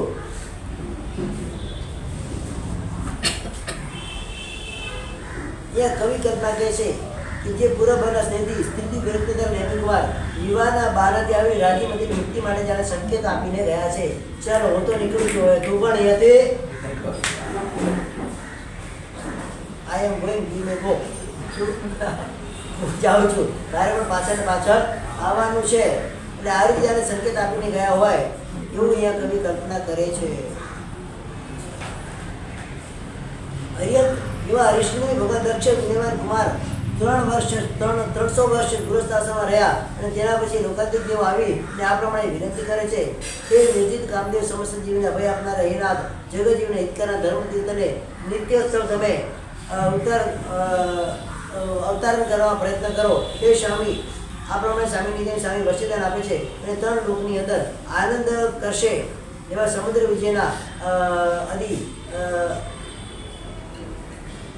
યાદવો જે છે એ લોકાંતિક દેવોને યાદવોને લોકાંતિકનો પ્રશ્ન કરે છે. ત્યારે ભગવાન વિષ્ણુ વાર્ષિક દાન આપવાનું શરૂ કરે છે. હર્ષે ભગવાન વર્ષાકાળનો પ્રથમ માસ બીજું પક્ષ અને તેના છઠ્ઠા દિવસે અર્થાત શ્રાવણ સુધી છઠ્ઠના દિવસે પૂર્વાંકાળ સમયમાં ઉત્તરપૂર્વ શિવિકામાં રહેલા એવા દેવ મનુષ્ય અસુરની પરિષદા સહિત એ ભગવાન દ્વારિકા નદીના મધ્યભાગ ત્યાં રેવત નદીથી આવીને અશોક નામના વૃક્ષ નીચે શિવિકા શાંતા શિવિકાથી પુત્રીને સ્વયં આભરણ અલંકાર ત્યજીને સ્વયં પંચમુષ્ટિ લોચ કરીને જલ દેવા છઠના ભક્તિ સીતા નક્ષમ ચંદ્ર જે યોગાર્થે દેવુષ્ય ગ્રહણ કરી અને 1000 પુરુષ સાથે પરમાત્મા ગૃહવાસી બનીને સાધુતાને પ્રાપ્ત કરી એની પરમાત્મા સંયમ માર્ગને સ્વીકાર કર્યો. બોલો નિમિનાથ ભગવાન કી જય. એક પ્રશ્ન બધાને ગયા છે. પણ અહીંયા દ્વારિકા નગરીમાં કેમ બોલી દીક્ષા કલ્યાણ? દ્વારિકા નગરીમાં કેમ દીક્ષા થઈ? દ્વારિકા નગરીમાંથી નીકળ્યા છે ને ગયા ત્યાં? હા, સરસાવન ગયા ને પછી હવે હવે આ એના એક પ્રશ્ન કહેવાય. પ્રશ્ન એટલે આ મારા મનનો નીકળેલો પ્રશ્ન છે. નેમનાથ ભગવાને રાજીમતીને ત્યાંથી નીકળીને છઠના દિવસે લગ્ન કરવા માટે ગયા હતા. કયું? શ્રાવણ સુદ છઠ. એટલે છઠના દિવસે દીક્ષા તો એ જ દીક્ષા લીધી નથી. એમ કહેવાય ને કે ત્યાંથી નીકળે સીધા ગિરનાર ચાલ્યા ગયા. ગિરનાર ગયા જ નથી, ત્યાંથી નીકળી ગઈ. ત્યાંથી નીકળી તો પાછા ઘરે આવ્યા. ઘરે આવીને વાસીદાન આપે છે. વાસીદાન આપ્યા પછી મેં વર્ષ પછી દીક્ષા થઈ છે. એટલે લગ્નની દીક્ષા એક જ ઇતિને સાહેબ એક જ છે, પણ સમય એક હતો, સમય અલગ જ હતા. બંનેમાં એક વર્ષનો ફરક છે, પણ લગભગ વાંચવામાં શું આવે છે? એક દિવસે હા, તોરણ દીધે તો ફેરી ગયા રે. હા, અને પાછા ક્યાં જઈને ગયા? ગિરનાર. પણ ત્યાંથી ગિરનાર જાય જ નહીં, કારણ કે એ જ દિવસે પાછા લોકાંતિક દેવ આવીને વિનંતી કરે છે કે ધર્મતીર્થની પ્રવર્તના કરો. અને હંમેશા નિયમો છે, લોકાંતિક દેવ આવીને ધર્મતીર્થની પ્રવર્તના કરવાનું કહે એના પછી વર્ષીદાન પરમાત્મા આપે. એટલે વેરી શેમડે કે પરમાત્માની દીક્ષા થઈ નથી. હરિયદષ્ટમી 54 નવરાત્રી સુધી નિત્ય તીર્થ દેવા પંચામ જે નવરાત્રી વધે ચાલે છે. ત્યાં વર્ષાકાળનો બીજો માસ પાંચમો પક્ષ તેના 15મા દિવસે અર્થાત આસો બધ અમાવસના દિવસે દિવસના પશ્ચિમ ભાગમાં ગિરનાર પર્વતના શિખર પર વેતાસન નામના ઋષિ નીચે જલ રીતે અષ્ટમ ભક્તથી એટલે અઠમનો તપ છે. ચિત્તર નક્ષમ ચંદ્રનો જ્યારે યોગ આવે ત્યારે શુક્લ તેના મધ્યમાં રહેતા ભગવાનને અનંત અનુભવ સમસ્ત કેવલ જ્ઞાન દર્શન ઉત્પન્ન થયું અને ભગવાન સર્વ ભાવના જાણે છે અને જોવે છે. બોલો નિમિનાથ ભગવાન કી જય. તેથી કહેવાય ભાદરવા વધ અમાવસ. કઈ છે? અમારા બાપુનો જન્મ છે ભાદરવા વધ 14 એમનો જન્મ અમાવસની આ ભગવાન કેવળ જ્ઞાન કરાર હતા. તે કેવળ જ્ઞાન ગિરનાર પર્વત મારેલા સહસ્ત્રમાં ઉત્પન્ન થયું ત્યારે દેવ સમસ્ત નચ્યું અને ઉદ્યાન પાલક કૃષ્ણને આવીને જણાવે છે. કૃષ્ણ પણ મહાસમયથી ભગવાનના અંતરમાં રાજીવતીમાંથી આવે છે અને પ્રભુની દેશના સાંભળી વર્ધત રાજા વગેરે 2000 રાજા સાથે વર્ધત રાજાએ દીક્ષા ગ્રહણ કરી અને કૃષ્ણએ પણ રાજીમતીના સ્નેહનો કારણ પૂછ્યા. ભગવાન ધનવતીના ભવથી માંડીને એની સાથે નવ ભાવનો સંબંધ કહે છે. નવ ભાવ અને એવો કુમાર શું કહેવાય છે? પ્રથમ ભાવની અંદર હું ધન નામનો રાજપૂત હતો અને આ ધનવતી નામની મારી પત્ની હતી. બીજા ભાવમાં અમે બંને જણા પ્રથમ દેવલોકમાં દેવ થયા હતા, દેવદેવી હતા. ત્રીજા ભાવમાં અમે હું ચિત્રગતિ નામનો વિદ્યાર્થી હતો અને આ મારી પત્ની રત્નવતી હતી. ચોથા ભાવની અંદર અમે બંને દેવલોકમાં દેવ થયા હતા. ચોથા દેવલોકમાં દેવ થયા. ચોથા દેવલોકમાં દેવીઓ હોય નહીં, દેવ બંને દેવ જ હોય. પંચમા ભાવમાં અમે હું અપરાજિત રાજા હતો અને મારી પત્ની પ્રિયતમા રાણી હતી. છઠ્ઠા ભાવમાં 11મા દેવલોકમાં બંને દેવ થયા. સાતમામાં શંખ રાજા હું હતો અને અમારી યશોમતી રાણી હતી. આઠમામાં અપરાજિત દેવલોકમાં બંને દેવ થયા. નવમામાં હું હરિષ્ણની ને રાજીમતી થઈ છે. આ આપણે પૂર્વનો સંબંધ કહીને પ્રભુ અને તે યાદ કરી અને અનુક્રમે ગિરનાર પર્વત પર પાછા આવ્યા અને અનેક રાજા રાજકન્યાઓથી પરિવર્તી રાજ્યમતી રત્નની અને રાજ્યમતીની રત્ની પ્રભુ પાસે દીક્ષા ગ્રહણ કરી. જ્યારે રાજ્યમતી ભગવાનને વંદન કરી અને ગિરનાર પર્વતમાં જતી હતી ત્યારે રસ્તામાં વરસાદ આવ્યો અને તે વર્ષથી રાજ્યમંદિરના વસ્ત્રો બધા ભીના થઈ ગયા. એને સુકાવણે રાજ્યમંદિર ગુફામાં પ્રવેશ કરે છે. તે ગુફામાં રથધર્મી પહેલા જ ત્યાં હતા અને પોતે ધ્યાન કરતા હતા અને એને ખબર હતી કે આ રથધર્મી છે અને પોતાના બધા વસ્ત્રોના ચારે બાજુ નાખી અને એને સુકવવા માટે મૂકી દીધા. અને જે દિવાંગનાનું પણ રૂપને જે મજાકમાં ઉડાવી દેવી અને એના રૂપથી પણ વધારે સુંદરી એ રાજીમતીને જોડે કામાતુર થયેલો એવો રથની કુલ લજાને છોડી અને દીતાને છોડી રાજીમતીને કહે છે, હે સુંદરી, તો આ તારા દ્વારા સર્વાંગ ભોગ સંયોગ યોગ્ય સૌભાગ્ય નિધિ દેહ તપતી કેમ કોઈને શોષી રહી છે? એ બદલે તો સ્વેચ્છાથી આવ. અત્યારે આપણો જન્મ સફળ કરીએ, પછી તપોવિધિ કરીશું એટલે પાછી વિચારવી પછી ત્યારે દરેક આનંદ રાજ્યમતી મહાશક્તિ એ પ્રકારે રત્નમણી પાત્ર સાંભળી કહે છે, હે મહાનુભાવ, નરકને પ્રદાય આ તમારો કયો અભિલાષ છે? સર્વ શાવતીનો ત્યાગ કરીને ફરી પાછા માતા તમને લજ્જા આવતી નથી. અગંદન કુલમાં તમે જન્મ્યા છો. એ અગંદ કુલના જે સાપ હોય એ સાપનું કેવું હોય છે? એકવાર જેને ડસ્યા હોય એ પાછું ઝેરને પાછું ખેંચતા નથી. ભલે અગ્નિમાં પડીને મરવા માટે તૈયાર થઈ પડી પણ જાય પણ ગમેલું ઝેર પાછું ચૂસતા નથી. તો તમે તો એના કરતાં પણ જાણે ગયેલા હોય એવા તમે પણ અગંદન એમનું કુલ કેવું કહેવાતું? અગંદન કુલ કહેવાતું. એવા તમે શા માટે એનાથી પણ એમને નીચ એવો મને લાગે છે. આ વાક્ય દ્વારા પ્રબોધિત સંત રત્નમી એવા કહેવાય. નેમિનાથ ભગવાન પાસે જઈ પોતાના દુષ્કૃતની આલોચના કરી તપ તપીને મુક્તિમાં ગયા. એ જ ભવે મોક્ષે જવાવાળો છે. એ રાજપતિનો દિયર નેમિનાથ ભગવાનનો ભાઈ રત્નેમી વૈશ્યનો ચરમ જરૂરી છે. એને પણ મોહ રાજા આટલા સુધી સતાવે તો આપણા જીવનની હાલત તો શું થાય? ક્યાં આપણે અટવાઈ જઈને ક્યાં ફસાઈ જાય ખબર પડે નહીં. તો આ રીતે એટલું બધું ધ્યાન રાખવા છે. આ તો રાજીમતી એને મળી ન મળી બીજી મળી તો શું થાવ? તપ અને જપ બંનેથી ભ્રષ્ટ થઈ જાઓ. ત્યારે રાજ્યમતી નિરુદ્ધે ચારિત્ર આરાધના કરી અને મોક્ષમાં ગયા. ચીર પાત્ર એવા શાશ્વત નેમિનાથના સંગને પ્રાપ્ત કરી રાજ્યમતી 400 વર્ષ ગુરુવાસે રહી. 1 વર્ષ જન્મસ્મર્યા પાળી અને 500 વર્ષ સુધી કેવડી પર્યા પાળી અને મોક્ષમાં ગઈ. રાજ્યમતી કી છે. નેમિનાથ ભગવાને દીક્ષા લીધી ત્યારે 300 વર્ષની ઉંમર હતી. રાજ્યમતી જ્યારે દીક્ષા લીધી ત્યારે 400 વર્ષ હતી. નેમિનાથ ભગવાન કરતા રાજ્યમતી 400 વર્ષ એટલે 100 વર્ષ મોટા હતા. કેટલા? 100 વર્ષ મોટા. અશ્વિની ભગવાનના 8 ગણ 18 ગણ ને 18 ગણતર હતા. અશ્વિની ભગવાનના અવર્તક વગેરે 18,000 સાધુ અને આર્ય એકશીની વગેરે 40,000 સાધુઓ હતી. અશ્વિની ભગવાનના નંદ વગેરે 1,69,000 એમના ઉત્કૃષ્ટ શ્રાવકો હતા અને 3,36,000 જેની સાધુઓ હતી. નેમિનાથ ભગવાનના અકેવલી હોવા છતાં કેવલી પીલી એવા ચંદ્રપૂર્વીની સંખ્યા 400, અવધિજ્ઞાની સંખ્યા 1500, કેવલીજ્ઞાની 1500, વૈકલ્યવાળા 1500, વિપુલ મતિવાળા 1500, 1,800 વાદીઓ અનુસર મતેલા 1600, પોતાના હાથે દીક્ષિત થયા 1500 આત્મા દીક્ષા લીધી. 1500 આત્મા મોક્ષમાં ગયા. પોતાના હાથમાં દીક્ષિત એવી કહેવાય કે 3,000 સાધીઓ મોક્ષમાં ગઈ. આ પ્રમાણે પ્રત્યુત્તર વિચરતા નેમિનાથ ભગવાનનો પરિવાર થયો. હરિશ્રી ભગવાનની 2 પ્રકારની અંતકૃત મર્યાદા હતી તેમાં યુગાંત ધ્રુવી પર્યંત છે 8મા પટ્ટોત્તર સુધી યુગાંત ચાલી રહી અને પોતાના દીક્ષા કેવળ જ્ઞાન પછી 2 વર્ષમાં કોઈ આત્મા મોક્ષમાં ગયો અને પર્યંત ધ્રુવી 2 વર્ષ પછી ચાલુ થઈ તે કાળે તે કૃષ્ણ ભગવાન 300 વર્ષ કુમાર અવસ્થામાં રહી 54 દિવસ થયો છે છદ્મસ્ત પર્યાય પાડી કંઈક નિનેવા 700 વર્ષનું કેવલી પર્યાય પાડી પ્રતિકૂળેમાં 700 વર્ષનું ચૈત્ર પર્યાય પાડી 1000 વર્ષમાં સર્વાયુ પાડી વેદની આયુષ્યના પુત્ર કર્મ જ્યારે લક્ષણ થયા ત્યારે આ જ અવસરની કાળના દુષ્યમ સુષમ નામના ચોથો આરો જ્યારે ઘણો ઘણો ભેતી થઈ ગયો હતો અને જે આ ઉષ્ણકાળનો ચોથો માસ હતો 8મો પક્ષ હતો તેના 8મા દિવસે અર્થાત કે અષાઢ સુધી 8મા દિવસે માસિક અંશન કરી ચિત્તા નક્ષત્રમાં ચંદ્રને રોગાર્જે મધરાત્રિમાં પોતે કાળ પામ્યા નિર્વાણને પામ્યા અને સર્વ દુઃખથી મુક્ત થયા. બોલો નિમિનાથ ભગવાન કી જય. એ નિમિનાથ ભગવાનના નિર્વાણથી કેટલા કાળે પુસ્તક આદિ નિકલન થયું ત્યાં કહેવામાં આવે છે અશ્વિની ભગવાન નિર્વાણ પામ્યા પછી 84,000 વર્ષો પૂરા થયા પછી 85,000 વર્ષો ચાલતું ત્યારે એના 900 વર્ષ પૂરા થયા એના 10મા વર્ષ એટલે કે દસમા એવા હજારના 80મો સંવત્સર ચાલી રહ્યું છે ત્યારે આ કાળજાની કે ભગવાનના નિર્વાણ પછી 84,000 વર્ષ અને નિર્વાણ વેદનું નિર્માણ થયું એના પછી 980 વર્ષે પુસ્તકની વાંચના. હવે બધાના ચરિત્ર તો બતાવશે નહીં, કયા બધાના આંકડા બતાવશે. શું બતાવશે? કયા ભગવાન પછી કયા ભગવાન થયા એના આંકડા અહીંયા બતાવવામાં આવશે.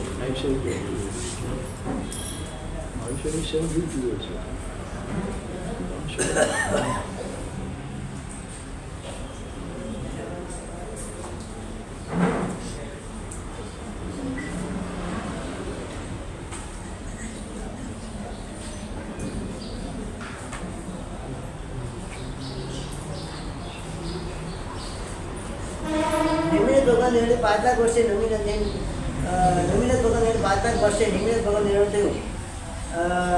ત્યાર પછી 84,980 વર્ષે પુસ્તક વાંચનાથી મનુષ્ય નિર્માણથી 6 લાખ વર્ષે નવીનાથ નિર્માણ થયું. ત્યાર પછી 5,02,900 વર્ષે 980 પુસ્તક વાંચના થઈ. મલ્લિનાથના નિર્માણથી 54 લાખ વર્ષે પુસ્તકનું નિર્માણ થયું. તે પછી 11,84,000 વર્ષે 980 વર્ષે પુસ્તક વાંચના થઈ. એ અરનાથ ભગવાનના નિર્માણથી 1,10,00,000 કરોડ વર્ષે મલ્લિનાથ નિર્માણ થયું. ત્યારે 65,04,980 વર્ષે પુસ્તક વાંચના થઈ. ઉદ્ધવના નિર્માણથી 1000 કરોડ વર્ષની ખુલ્લે પણ ચતુર્ભાગ જ્યારે પોતે અરનાથ નિર્માણ થયું. અને તે પછી સહસ્ત્ર કોટીની 1,000 કરોડ 65,84,980 વર્ષે પુસ્તક વાંચના થઈ. શાંતિનાથના નિર્માણથી અડધો પલ્લે પોતે ઉદ્ધવના નિર્માણથી ગરબી પલ્લે ચોથો ભાગ થયો.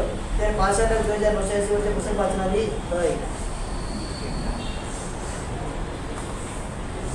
ધર્મતના નિર્માણથી પોણા પલ્લે નિર્વાહ ત્રણ સાગરમાં ખાલી લીધી. શાંતિનાથ નિર્માણથી પછી પલ્લે પોણો પલ્લે 65,04,980 વર્ષે પુસ્તક વાંચ્યા. અનંતનાથ નિર્માણથી 4 સાગરો પછી ધર્મદેવ 3 સાગરો 65,04,980 વર્ષે પુસ્તક વાંચ્યા. નિર્મલનાથ નિર્માણ 9 સાગરો 7 સાગરો 65,04,980 વર્ષે પુસ્તક વાંચન હતી. વાસુબીજ નિર્માણ નીતિ 30 સાગરો પૂરા થયા ત્યારે વિમલનાથ નિર્માણ થયું. તે પછી 16 સાગરો 65,0980 પુસ્તક વાંચન હતી. શ્રીનાથનાથ નિર્માણ 54 સાગરો પામે. વાસુબીજ નિર્માણ પછી 46 સાગરમાં 65,04,980 પુસ્તક. સત્યનાથ નિર્માણથી 66,26,000 વર્ષ અધિક એક સાગરમાં ઓછા એવા 1 કોડા પર સાગરમાં પછી શ્રેષ્ઠ ભગવાનનું નિર્માણ થયું. તે પછી 3 વર્ષ 8.5 માસ અને 42,000 વર્ષનું નિર્વાહ 66,26,000 વર્ષ અધિક 100 સાગરો વીર નિર્માણ પછી 980 પુસ્તક વાંચના થઈ. સુવિધેનાના નિર્માણ 9 કરોડ સાગરમાં સત્યનાથ નિર્માણ પછી 2,003 વર્ષ 8.5 માસ છેલ્લા 1 કરોડ સાગર વીર નિર્માણ થયું. તે પછી 980 વર્ષે પુસ્તક વાંચના ચંદ્રભાઈ નિર્માણથી 90 કરોડ સાગર પામે. સુવિધનાથ નિર્માણ પછી 43,003 વર્ષ 8.5 માસ છેલ્લા 10 કરોડ સાગર વીર નિર્માણ થયું. પછી 980 વર્ષે પુસ્તક વાંચના સુભાષવાળાના નિર્માણ 900 કરોડ સાગરોમાં ચંદ્રશ્વર નિર્માણ થયું. તે પછી 42,003 વર્ષ 8.5 માસ છેલ્લા 100 કરોડ સાગર પામે. વીર નિર્માણ થયું. 980 વર્ષે પુસ્તક વાંચના ભદ્રસાગર નિર્માણ 9,000 કરોડ સાગર પામે. સુભાષનાથ નિર્માણ થયું. 3 વર્ષ 8.5 માસ 1,000 કરોડ સાગર પામે. સેમિના પછી 980 વર્ષે પુસ્તક વાંચના થઈ. સુરતીનાથના નિર્માણ 90,000 કરોડ સાગર પામે. પદ્મપ્રભુ સ્વામી નિર્માણ તે પછી 3 વર્ષ 8.5 માસ 42 વર્ષ ઊંચાઈમાં 10,000 કરોડ સાગર પામે. વીર નિર્માણ પછી 980 વર્ષે પુસ્તક વાંચના થઈ. અભિનંદન સ્વામીના નિર્માણથી 9 લાખ કરોડ સાગર મેં શ્રી સુરતીનાથ ભગવાન નિર્માણથી 3 વર્ષ 8.5 વર્ષ 1 લાખ કરોડ સાગર વીર નિર્માણ થયો. ત્યાંથી 980 વર્ષે પુસ્તક વાંચનાથી સમયના નિર્માણ 10 લાખ કરોડ સાગર અભિનંદન નિર્માણ થયો. તે પછી 3 વર્ષ 8 માસ 8.5 માસ અને 42 ઊંચાઈમાં 10 લાખ કરોડ સાગર વીર નિર્માણ થયો. પછી 980 વર્ષે પુસ્તક વાંચના થઈ. અજીતનાથના નિર્માણથી 30 લાખ કરોડ સાગર સમયના નિર્માણથી 3 વર્ષ 8.5 માસ 42,000 વર્ષ ઊંચાઈમાં 20 લાખ કરોડ સાગરમાં વીર નિર્માણ થયું. તે પછી 980 વર્ષે પુસ્તક વાંચના થઈ. ઋષભદેવના નિર્માણથી 50 લાખ વર્ષ આગળ ગમે અજીતનાથ ભગવાન નિર્માણ થયું એટલે અડધા ચોથા આના પછી અજીતનાથ ભગવાનનું નિર્માણ થયું. પછી 3 વર્ષ 8.5 માસ એને 2-3 ચોચાવ્યા. 50 લાખ વર્ષ આગળ પણ શ્રી ગિરિનાથની પછી 980 વર્ષે પુસ્તક વાંચના થઈ છે. હવે આ આંતરા બધા બતાવી દીધા પછી સૌથી પહેલા તીર્થંકર એવા 5 વર્ષની કાળ પ્રથમ તીર્થંકર, પ્રથમ નરેશ્વર, પ્રથમ રાજેશ્વર, પ્રથમ મુનીશ્વર એવા આદિનાથ પરમાત્માનું ચરિત્ર અહીંયા બતાવવામાં આવે છે. આ અવસરની કાળના પ્રથમ ધર્મ પ્રવર્તનવાદી પરોપકારવાદી કંઈક વિસ્તારથી વિષ્ણુ ભગવાન ચરિત્ર અહીંયા કહેવામાં આવે છે. તે કાળથી સમય અત્યંત એવા વિશ્વના કોષ્ટા નગરીમાં અત્યંત કોષ્ટે કહેવાય છે. અયોધ્યા નગરીમાં એનું બીજું નામ કોસલા છે. અને ભગવાનના 4 કલ્યાણ ઉત્તરાષાઢ નક્ષત્રમાં જ્યારે 5મું કલ્યાણથી અભિજીત નક્ષત્રનું થયું ત્યારે ભગવાન જીવન જેમ વિષય ઉત્તરાષાઢ નક્ષત્રમાં થયા અને નિર્વાણ એનું અભિજીત નક્ષત્રમાં થયું. તે કાળથી સમય કૌશલ્ય અશ્વના ભગવાન થયા. કૃષ્ણકર્ણ ચોથમાં 7મો પક્ષ અને 4થો દિવસ યાની કે અષાઢ વધી 4થના દિવસે સર્વાદ શ્રીમાંથી જીવન કરીને આ જગતના ભરક્ષમાં ત્યાં ગ્રામ આંગીનો અભાવથી ઈશ્વર ભૂમિ નાગરિક કુલકર્ણી મધ્ય ભારત કૃષિમાં મધ્યરાત્રિ સમય દિવ્ય આહાર ત્યાંથી દિવ્ય એશ ત્યાં દિવસે દિવ્ય ભગવાન ગર્ભપણે ઉત્પન્ન થયા. આયા પ્રમાણે ભગવાનનું જીવન થયું. બોલો ઋષભદેવ ભગવાન કી જય. દર્શનમાં તો મધ્ય પ્રથમ મુખમાં પ્રવેશ થયા. ઋષભને જોવે છે, વીર માતા સિંહને જોવે છે, બાકી બધી માતાઓ ગજને જોવે છે. ત્યારે સ્વપ્ન બાળકોના અભાવથી નાભિક કુલકરને મનુદેવ સ્વપ્ન કહે છે અને તેનું ફલકથન નાભિક કુલકર એમને જણાવે છે. કોઈ સ્વપ્ન લક્ષણ કે રાજે હતું જ નહીં. કઈ કુલકર પ્રથા ચાલતી કઈ ચાલતી હતી કુલકર. ત્યારે કોઈ રાજા હતા નહીં. તે કાળે તે સમય કૌશલ્ય અશ્વને ભગવાન ગયા. કૃષ્ણ કાળનો પહેલો માસ 8 કુલકર થયા. કેટલા બધાના નામ શાસ્ત્રમાં બતાવવામાં આવે છે. 8મા કુલકર નામી રાજા. અને પછી એના પછી ઋષભ ભગવાન પ્રથમ રાજા અક્ષરભાઈ કાળમાં થયા.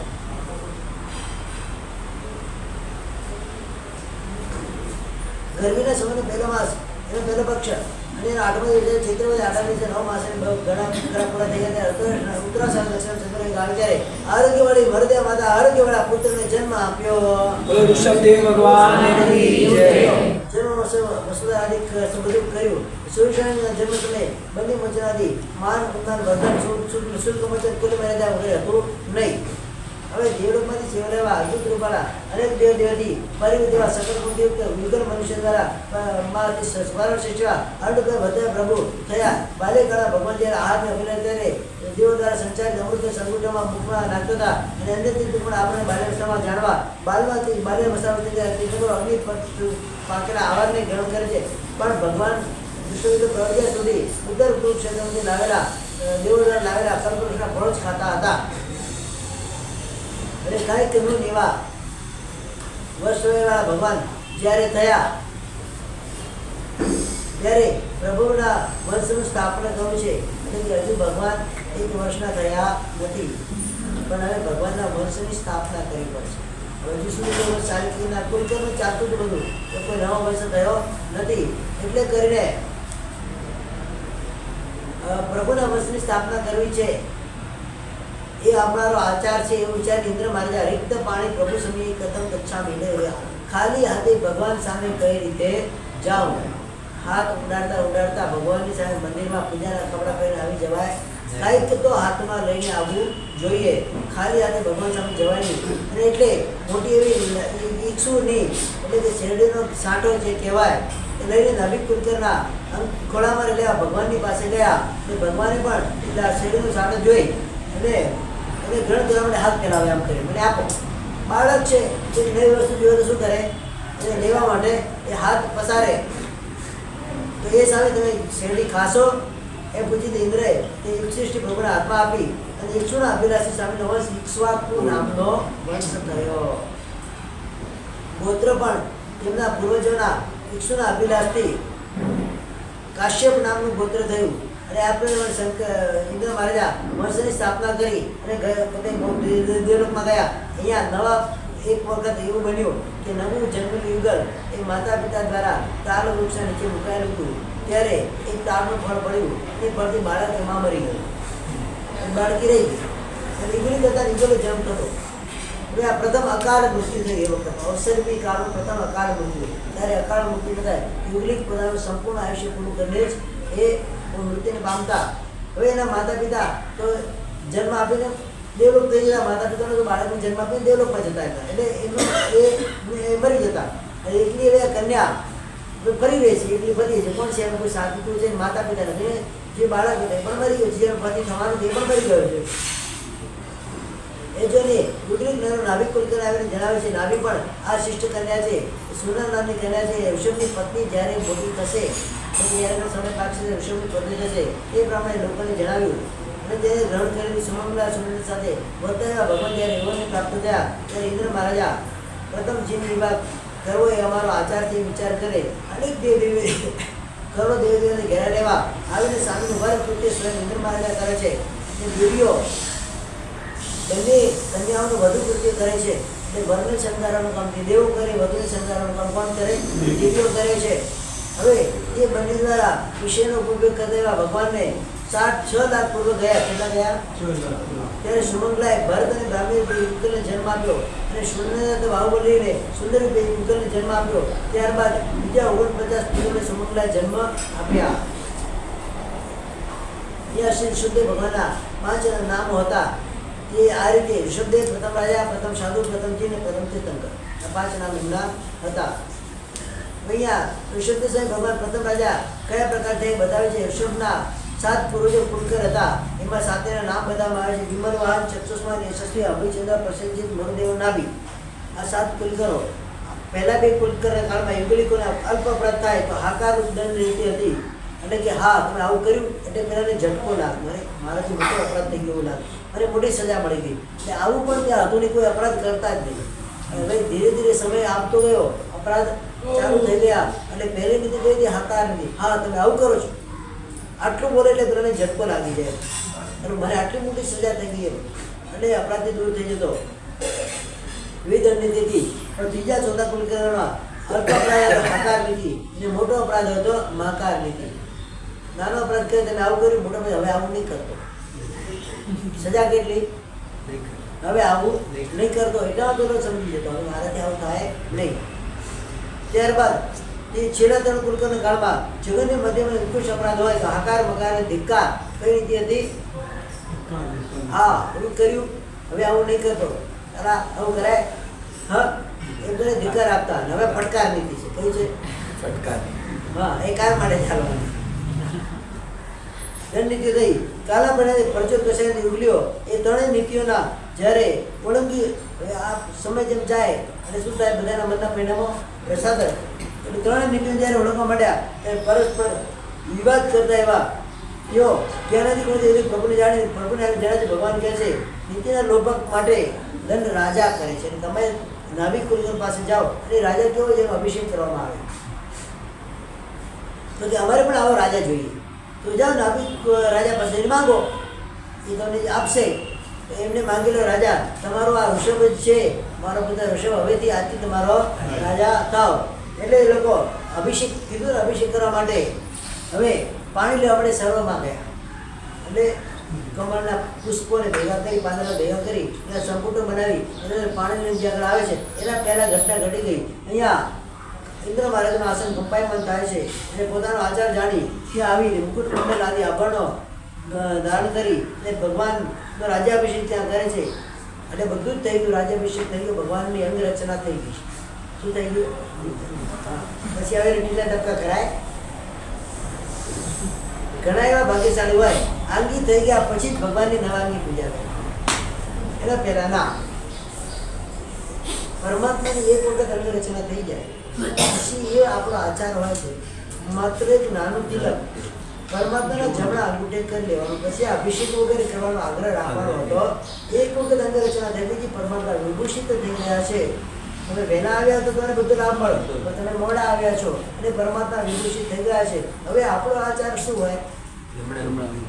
એ અંગી બિલકુલ ખરાબ ન થાય, બેડોર ન થાય, બેહુડી ન થાય, દેખી પણ ન ગમે એવી ન થાય. એના માટે માત્ર જમણા અંગૂઠે એક જરાક પોઈન્ટ થોડું અલ્પ કેસર લઈ અને જરાક તિલક કરી અને પરમાત્માની નવાંગી પૂજા કરી છે એવો સંતોષ ત્યાં માણવો. અહીંયા ઇંગ્લિકો હવે એ તો દેવોને આવતા કેટલી વાર ફટાફટ આવી જાય. અને ઇંગ્લિકોને જ્યાં દૂર દૂર સરોમાં લેવા ગયા પાણી, એમ કે પાત્ર તો કંઈ હતા નહીં, એ ખમણના પાંદડા વગેરેમાં પાણી લઈને આવે છે. લઈને આવી જોયું છે તો ભગવાનનો તો અભિષેક વગેરે થઈ ગયો છે. એ તો સ્વાભાવિક આભૂષણો વગેરે પહેરી અને સિંહાસન પર પરમાત્મા બિરાજમાન પણ થઈ ગયા છે. હવે શું કરું? પાછળ અભિષેક કરવાનો કે હા મેરું શિખર નવરા ચાલુ થઈ જાવ ને એવું ક્યાંય હોતું નથી. એટલે એ લોકો ત્યાં આગળ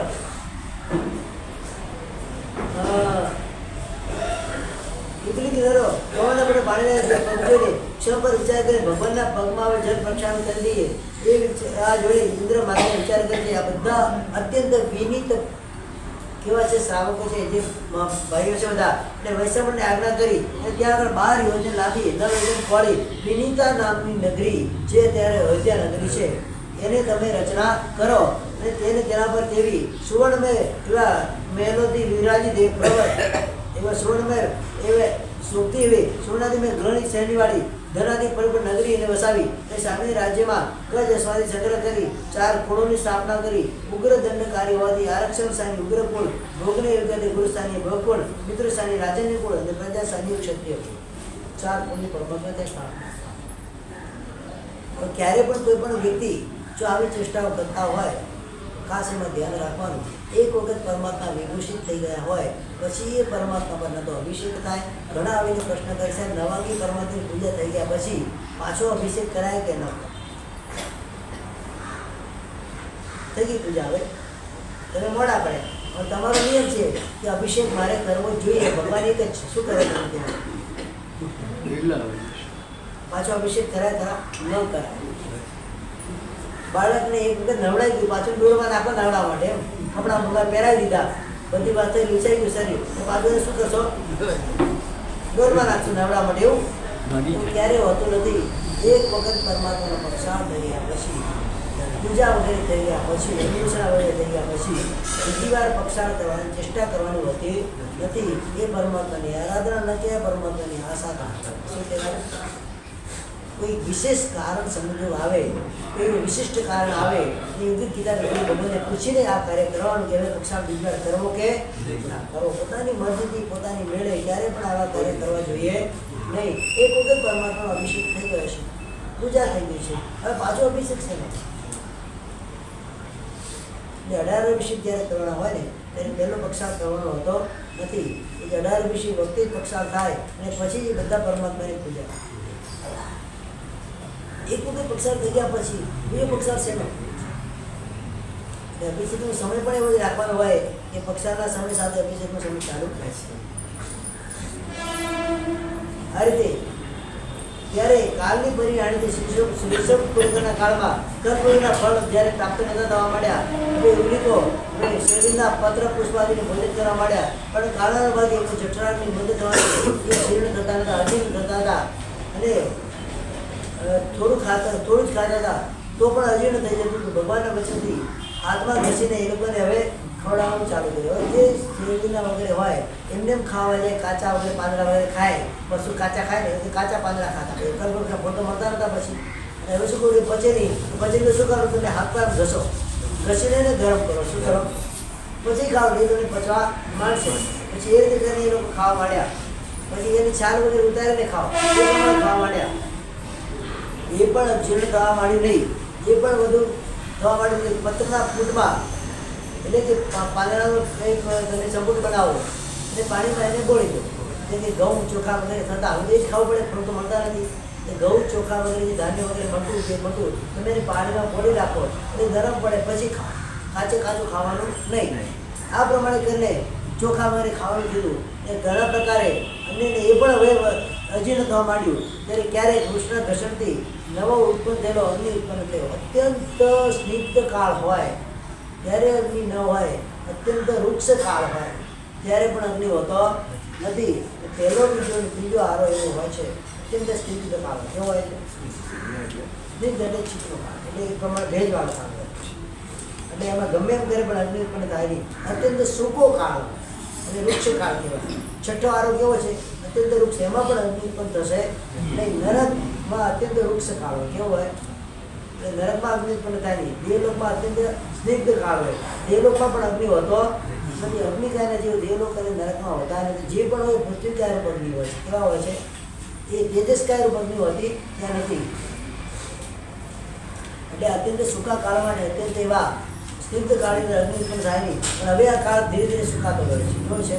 સ્નિગ્ધતામાંથી શુષ્કતાને પ્રાપ્ત કરે છે. એટલે 2 લકડા વૃક્ષના ક્યાંક ઘસાયા અને અગ્નિ ઉત્પન્ન તો પેલા બધા ડરી ગયા, પહેલી વાર જોયું છે આ શું ઊભું થઈ ગયું એટલે બધા ડરી ગયા. અગ્નિને જોઈને નવા રત્નની ભૂજા નવું રત્ન ઉત્પન્ન થયું છે એને પકડવા જાય છે. ખબર નથી આ આગ છે, પકડે એટલે આગ બળે, હાથ બળે એટલે પાછો હાથ ખેંચી લે. હવે આ કરવું શું? જેને ડરી ગયા હવે કરવું શું પોતાને બધી ખબર પડતી નથી એટલે સીધા કેમ પહોંચ્યા ભગવાન પાસે. ભગવાને પણ અગ્નિ જેમ જાણ્યું અગ્નિ ઉત્પન્ન થઈ ચૂક્યો છે એટલે હવે એ અગ્નિ તો અગ્નિ ઉત્પન્ન થશે. હવે સારી આથી જે ઔષધિ હોય એ અગ્નિમાં નાખીને તમે ખાઓ, જે ઔષધિ તમને સુખપૂર્વક જીર્ણ થશે. આ રીતે સમીપ ઉપાય ન જાણતા જે પણ ધન દાને સીધું ક્યાં નાખે અગ્નિની અંદર નાખી એમ બળીને બધું સાફ થઈ જાય તે રહે નહીં.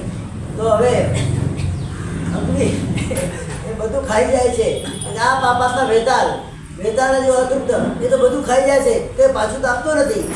ભગવાન પાસે જઈ આ પાપીને આપણે શિક્ષા કરાવીએ. શું કરીએ એમ કરીને પાછા ભગવાન પાસે ગયા અને ભગવાન એમ કે હાથીની અંબાડી હાથી પર બેસીને આવતા હતા અને આ લોકો સામે ભગવાનને આ બતાવવા માટે આવી રહ્યા છે. ત્યારે ભગવાનને ખબર પડી ગઈ, એમને વાત કરી તો એ વખતે ભગવાને કોઈની પાસે ઘીનો એવો માટીનો પિંડ મંગાવ્યો. એમને બહુ ઘીનો લઈ આવ્યા અને હાથીના વક્ષ સ્થળ પર મૂક્યો અને પાત્ર જેવું થઈ ગયું. તો હવે એને અગ્નિમાં મૂકો એ સુકાઈ જશે. શું થશે? એ સુકાયા પછી ધન દાન તમે એમાં નાખો અને પછી એને બાકે એટલે તમે ખાઓ. આટલે અહીંયાથી શિલ્પની શરૂઆત હતી. ભગવાન શિલ્પની શરૂઆત કરી અને ત્યારબાદ કુંભકાર શિલ્પ આ પ્રવર્તન થયું. ત્યારબાદ લોહકાર શિલ્પ જો ને હા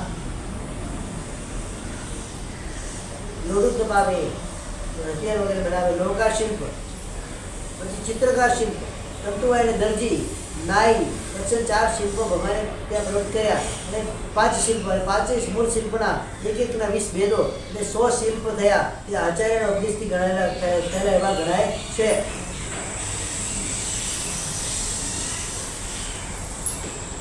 કૌશલ્ય કેવો છે? ભગવાન દક્ષ સુંદર ફળા સર્વગુણથી યુક્ત સકલ પરિણામ સર્વપરિવાર વિનિમાન 20 લાખ પૂર્વ કુમાર અવસ્થામાં રહી અને 63 લાખ પૂર્વ રાજી અવસ્થામાં રહેતા એવા પુરુષના લેખન ગણિત એવા 72 કલાઓ 64 કલાઓ એવી પ્રવર્તન કરી. ત્યાં લિખિત આદિ પુરુષની 72 કલાઓ નામ આપે છે. કઈ કલા પુરુષમાં હોય એમાં લિખિત, ગણિત, ગીત, નૃત્ય, વાદ્ય, પઠન, શિક્ષા, જ્યોતિષ, છંદ, અલંકાર, વ્યાકરણ, નીતિ, કાવ્ય, કાત્યાયન, નિઘંટુ, ગજારોહણ એટલે હાથી પચડું, ઘોડા પચડું, ગજ, તુરંત શિક્ષા, હાથી ઘોડાની શિક્ષા અને શાસ્ત્રાભ્યાસ, રસ, મંત્ર, યંત્ર, વિષય, ખન્ય, ગંધવાદ, પ્રાકૃત, સંસ્કૃત, પેશંચકા, અપરાધ, સમૃદ્ધિ, પુરાણ, વિધિ, સિદ્ધાંત, તર્ક, વૈદક, વેદ, આગમ, સંહિતા, ઇતિહાસ,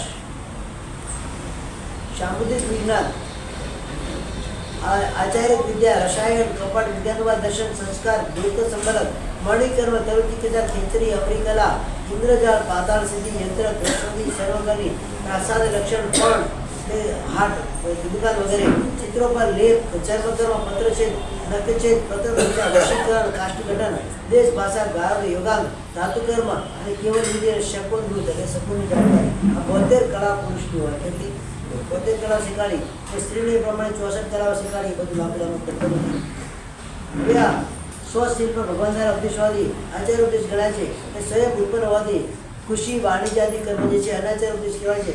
હવે ભગવાન દ્વારા ઉપદેશ શિલ્પ કહેવાય અને પોતાની મેળે ઉપદેશ કર્મ કહેવાય એટલે શિલ્પ કર્મની ત્યાગથી શરૂઆત થઈ. અહીંયા 72 પુરુષની કળા, 64 સ્ત્રીની કળા, 100 શિલ્પો પ્રજા હિન્માને ભગવાન ઉપદેશ કર્યા. ત્યારબાદ પોતાના પુત્ર ભરતને વિનિતા નગરીના મુખ્ય રાજ્ય આપી, બાહુબલીને બહરી દેશનું તક્ષશિલા નગરમાં રાજ્ય આપી, શેષ એવા 98 પુત્રોને અલગ અલગ દેશોના વિભાજન કરીને આપી દીધા. એ પુત્રોના નામ 100 પુત્રોના નામ એલા 100 નામ લખેલા છે. ભગવાનના કેટલા પુત્ર હતા? 100 પુત્ર અને 2 પુત્રી. ભરત, બાહુબલી, સંત, વિશ્વકર્મા, વિમલ, સુલક્ષણ, અમર, ચિત્રાંગ ખ્યાત કરી 100 નામ યાદ કેવું કરે? વરદત, સાયર, યશોધર, અમર, રતવર, કામદેવ, ધ્રુવ, વત્સ, નંદ, સુર, સુનંદ, પુરુ, અંગ, શાંતિનાથ ભગવાનને 1 કરોડ પુત્ર હતા. કેટલા?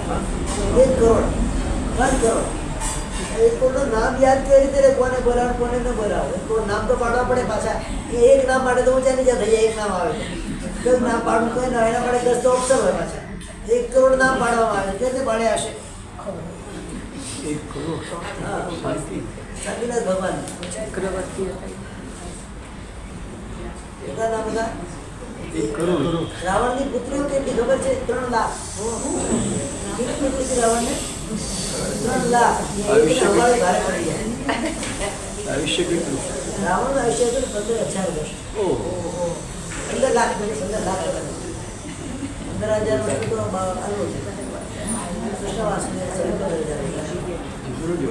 15 લાખ 15,000 વર્ષ સુધી સાહેબ.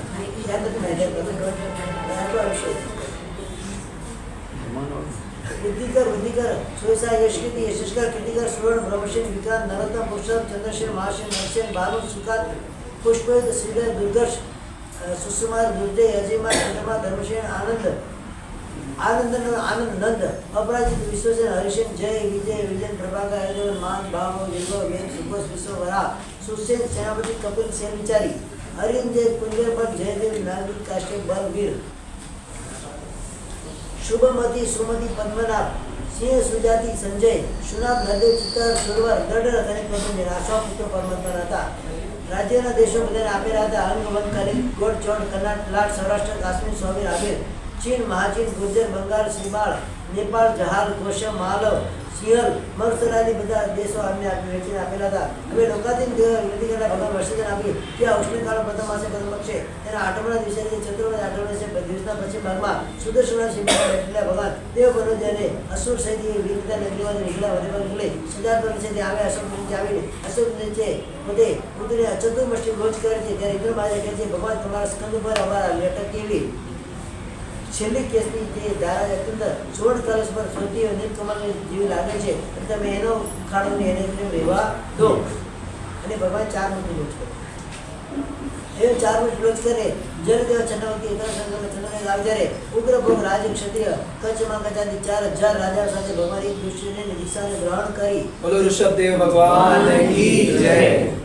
વસલિકા શિવદેવ ભગવાન 1,000 વર્ષ સુધી પછી સંકરણે વિશુદ્ધાવાળા કેની ચાર પણ ત્યાં જ્યાં ભૂતલ વિચાર છે એ પ્રજાપતિ માંડીને ઘણે ઘોર વિગ્રહને ગણ કર્યો છે. ભગવાને ગામ વિચર્યા છે ત્યાં લોકો અતિ સમૃદ્ધ છે. ભિક્ષા કેવી છે કોઈને ખબર પડતી નથી. તેથી એમની સાથે પ્રવૃત્તિ થયેલા શુદ્ધાદિથી પીડા અને ભૂખાથી પીડા ભગવાનને આહાર ઉભાવે છે. ભગવાન તો પ્રત્યુત્તર આપતા નથી કેમ કે મૌન છે. કચ્છ અને મહાકચ્છ અને આ જે વિનંતી કરે ભગવાન અમે પણ આહારથી જાણતા નથી. તો એટલે કચ્છમાં આજુ કચ્છના એવી કહે છે બધા મુનિઓ અમને પણ આહારથી કઈ રીતે ગ્રહણ કર્યું અમને ખબર નથી. તો પહેલાં તો ભગવાને પૂછ્યું નહીં અને અત્યારે આહાર વગર રહી શકું શક્ય નથી. ભરતની લજ્જાથી ઘરે જવું પડે વિનંતી એટલે આપણે વનવાસી જઈએ શું કરીએ તાપસ થઈ જઈએ. આપણા વિચારે ભગવાનને ધ્યાતા એવા બધા જ લોકો ઉગાની અંદર ગંગા નદીના કિનારે સૂકા એવા પાંદડા પત્ર આદિનો ભોજન કરનારા જટિલ એવા તાપસો થયા. જટાવાળા તાપસો જટા તાપસ ચલી ગયા. ત્યાં મહાકચ્છ કચ્છને મહાકચ્છના પુત્ર નમી ને વિનમી ભગવાનના પુત્ર પણ ભગવાનને સ્વીકાર્યા પહેલા તે બંને દેશાંતરમાંથી આવ્યા અને ભરતને દ્વારા ભરત એમને રાજ્ય આપવા માંડ્યો. પણ એ ભરત પાસેથી રાજ્ય માંગતા નથી. અમે તારી પાસેથી શા મળે તો પિતાના વચનથી એ ભગવાનના પાસે ગયા. ત્યારે ભગવાન તો કાશીમાં રહે છે. ત્યાં આગળ એ શું કરે છે ભૂમિને સમાર્જન કરી પાણીથી સિંચી ચાલુ પર પુષ્પનો ઢગલો ત્યાં કરે પંચાંગ પ્રાણાયામ કરે. બસ પછી વિનંતી પર થાય ભગવાન અમને રાજ્ય. પહેલા શું કરે છે પરમાત્માનો સર્વોપચાર પૂજા કરે એમને માંગતા નથી. પછી હાથ જોડીને વિનંતી કરો ભગવાન અમને રાજ્ય આપો. આ રોજનો નોટ એક દિવસમાં કંટાળ્યા નથી. ભગવાન અમને રાજ્ય આપો. આ બાળક રોજ વિનંતી કરે છે. એકવાર ભગવાનના વંદન માટે ધર્મેન્દ્ર એ બંને આરતી કરતા જોઈ સંતુષ્ટ થયેલો. હવે નિશ્ચિત પ્રભુની પાસે તમે શું માંગો છો? ભગવાનની ભક્તિ હું તમને આપું છું. એ પ્રમાણે કરી એ બંનેને 48,000 વિદ્યા એટલી વિદ્યાધર રાજા બનાવ્યા. એમાં ગોરી ગંધારી પ્રકૃતિ વગેરે 4 મહાવિદ્યાઓ હતી. એ વિદ્યા આપીને એમને કહ્યું કે આ વિદ્યા દ્વારા વિદ્યાર્થી પ્રાપ્ત કરી વિદ્યાર્થી પ્રજ્ઞા તમે જાઓ. તે દક્ષિણ શ્રેણીમાં ગોરી અને ગાંધાર પ્રમુખ જે 8 નિકાયના રથનપુર ચક્રવાળ પ્રમુખ વગેરે 50 નગરો છે. ઉત્તર શ્રેણીમાં પંડક વંશાલય પ્રમુખ એવા 8 નિકાયના નગર વલ્લભ વગેરે 60 નગરો છે. જે વસાવીને તમે જે સુપર નગરો એ બંને એવી રીતે કર્યું અને પોતાના માતા પિતા અને ભરતને વંદન જણાવી વિદ્યાર્થી પછી દક્ષિણ શ્રેણીમાં નમી ઉત્તર શ્રેણીમાં વિનમી ત્યાં આગળ રહ્યા અને પછી વિદ્યાધર રાજા થયા. તથા અન્નાદી દાનમાં કુશળીય લોકો દ્વારા મણી કન્યા દીધી. કોઈ મણી આપે, કોઈ સોનું આપે, કોઈ ચાંદી આપે, કોઈ રથ આપે, કોઈ હાથી આપે, કોઈ ઘોડા આપે, કોઈ પોતાની કન્યા આપી દે. પણ આ રીતે નિર્ણયતા યોગ્ય ભિક્ષાને ન પણ પ્રાપ્ત કર્યા ભગવાન શ્રી દ્વારા ભગવાન પૂર્વ દેશમાં હસ્તિનાપુરમાં આવ્યા. ત્યાં બાબુરીનો પુત્ર સોપ્રભ એનો પુત્ર શ્રેયાસ યુવરાજ હતો. એ રાત્રિમાં એને સ્વપ્નમાં કાળા બનવાળા મેળને અમૃત કળશ બે અભિષેક કર્યો તેવું અત્યંત કર્યા પછી અત્યંત મેળ પર શોભી જેવું જોયું. ત્યારે તે જ નગરમાં સુબુદ્ધિ નામના નગર શ્રેષ્ઠ હતા. તેને દ્વારા સ્વપ્નમાં સૂર્યના મંદિરમાંથી હર તેરવા હજારો કિલો શ્રેયાસે પોતે પાછા જોડી દીધા એવું જોયું. અને એના નગર રાજા પણ શત્રુથી ઘેરા લેવા કોઈ પુરુષને શ્રેયાસી સાથે પોતે જીતી ગયા છે એવું સપનામાં જોયું. આ ત્રણેય સવારે મળ્યા અને પોતપોતાના સ્વપ્ન કરીને શ્રેયાસને આજે કોઈ મોટો લાભ થશે એવો નિર્ણય કરીને પોતાના ઘરમાં ગયા. હવે અહીંયા પોતાના ગ્રહના ભાષા એટલે ગવક છે ગોરખા ગોખલા બેઠેલા શ્રેયાસ સ્વામી કંઈ લેતા નથી એવો લોકોનો પોલાર સાંભળી પ્રભુને જોઈ એ વિચાર કે આવું દ્રશ્ય મેં પહેલાં કંઈક જોયું છે. એ પણ ઉભા કરતા જાદુને ધ્યાન રાખતો અરે હું તો પૂર્વમાં ભગવાનનો સારથી હતો અને ભગવાનની સાથે શિક્ષા મેં ગ્રહણ કરી હતી.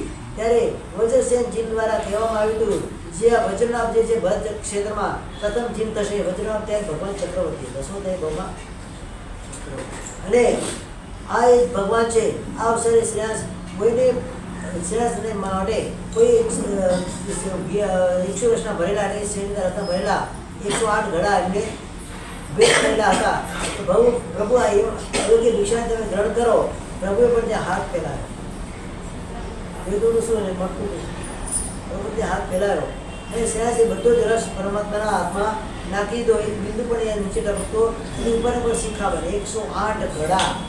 એટલા 108 નહીં એટલે વર્ષે શું કરીએ આ તો નાનો થોડો કળશ ઘડો ભરીને કહેવાનું છે 108 ઘડાથી પાણી કરવાનું છે. જેના હાથમાં હજારો ઘડો પણ સમુદ્રની જેમ સમાઈ જાય તો બિંદુ માત્ર પણ નીચે ન પડે એવા લબ્ધીવાળા કરપાત્રી હોય છે. હવે વિચારવાનું કે વગર આવી લબ્ધી કરપાત્રી બનવા જાય એટલે શું થાય આખું શરીર તમારું ભોજનની સામગ્રીથી ખરડાઈ જાય અને નીચે પણ પડે દોષ લાગે. છર્દિત નામનો દોષ ત્યાં આગળ લાગે. ભગવાન દ્વારા બે હાથોથી 100 વર્ષ કે ગ્રહણ કરી વિચારતા કહ્યું કે છે સ્વામી પ્રથમ જમણા હાથે કહે છે તું ભિક્ષા કેમ લેતો નથી. ત્યારે એ બીજો હાથ એને છે પૂજા ભોજન દાન શાંતિક્રમ કલાગ્રહણ પાણીગ્રહણ આદિમાં શું કરે મારું વપરાશ થાય છે અને એટલે મારો દાતાના હાથથી નીચે હું કહી દેતા હોઉં. અને ભગવાને કહેલું ડાબો હાથ કહે છે યુદ્ધ કાર્ય અંગ કરના વામાંગ શયન આદિ કાર્યમાં પ્રધાન હોય છું. આ દક્ષિણ હાથો જુગર આદિને બેસણી હોય છે. ત્યારે જમણો હાથ કહે છે હું પવિત્ર છું. ડાબો કહે છે તો અપવિત્ર છે. એટલે બંને હાથ જોડ્યા કેમ ભગવાને આમ કેમ ન રાખ્યા આમ કેમ ન રાખ્યા એમ પૂછે છે. બંને હાથ સાથે કેમ રાખ્યા એક કે જે હું આવું છું ને એક કે જે હું આવું છું એટલે બંને પછી ઝઘડો ન થાય એના માટે બંનેને કેવા રાખ્યા સાથે રાખે એટલે શું થઈ ગયું કરપાત્ર થઈ ગયું. એ પ્રમાણે કહેતા બંનેને ભગવાન કહે છે તમે બંને રાજલક્ષ્મી આપતા યાચકોનું દાનથી અર્જુના અત્યારે સંતુષ્ટ થયેલા છો. હવે દાન આદિમાં દયા કરાવવા ભિક્ષાકર્મ તમે કરો. આ પ્રમાણે 1 વર્ષ સુધી એ હાથને જાણે ભગવાને પ્રતિભૂત કર્યા હોય એવી રીતે હવે શ્રેયાસ કુમારના હાથી 100 વર્ષ લેવા માટે જે તૈયાર થયા છે એ વિષ્ણુ છે ભગવાન અમારું રક્ષણ કરો. એ રસથી ભગવાન પણ વાર્ષિક તપનું પાનું થયું કે વર્ષિક તપનું પાનું ત્યાં થયું. ત્યાં પંચદિવ્ય પ્રગટ થયા વસ્તુ ત્યારે વૃષ્ટિ અસક્ષેપ થયો. આકાશમાં દેવદી વાગી ગતિગત પુષ્પ વૃષ્ટિ થઈ અને આકાશમાં મહોદાનની ઘોષણા થઈ. આ બધું લોક કરી તાપસો જાણી જોઈને લોકોને તીવ્ર તાપસો જે 4000 હતા ત્યાં આવ્યા. ત્યાં શ્રેયાસ તે લોકોને કહે છે સાધુને આવી પ્રકારની શુદ્ધ ભિક્ષા આપવામાં આવે છે. આ અવસર શ્રેયાસે પ્રથમ સ્વાતંત્ર્ય આપ્યું અને ત્યારે બધા લોકો તને આ કેવી રીતે ખબર પડી ભાઈ. તો એને પોતાના ભગવાન સાથેના 8 ભવનો સંબંધ થયો. કેટલા ભવનો? 8. ઈશાન દેવમાં જ્યારે ભગવાન લલિતા નામની દેવતા ત્યારે એની સહપ્રભા નામની દેવી હતી. એવી હતો પૂર્વ વિજયમાં પુષ્કરજીમાં દ્વારકાના ભગવાન વજ્રજંગ હતા ત્યારે હો એમની શ્રીમતી નામની પત્ની હતો. ઉત્તર ગુરુના ભગવાન યુગલિક હતા ત્યારે હો યુગલિની થયો હતો. સદનગરના બંને મિત્રદેવ થયા હતા. ત્યારબાદ ભગવાન પશ્ચિમના વૈદ્ય પુત્ર હતા ત્યારે જીર્ણશ્રેષ્ઠ પુત્ર હતો કેશવ નામનો હતો. ત્યારબાદ અચ્યુત કલ્પમાં બંને દેવ થયા. કુંડિકા નગરની અંદર ભગવાન વજ્રનાભ ચક્ર હતા ત્યારે સારથી હતો અને સર્વાર્થ સંજીવમાં ત્યારબાદ બંને દેવો થયા. અત્યારે આ ભગવાનનો હું પ્રપૌત્ર થયો છું. આ રીતે આ ભગવાન છે હું જેના સામે લોકો કહે છે જે પ્રાર્થના દ્વારા પ્રાપ્ત થાય પુરુષો સામે પાત્ર થાવ, ઈશ્વર સમાન દાન થાવ, એ શ્રેષ્ઠ સમાન ભાવ થાવ. કેવા થાવ? જો મળી શકતી થાવ તો તમને મળો.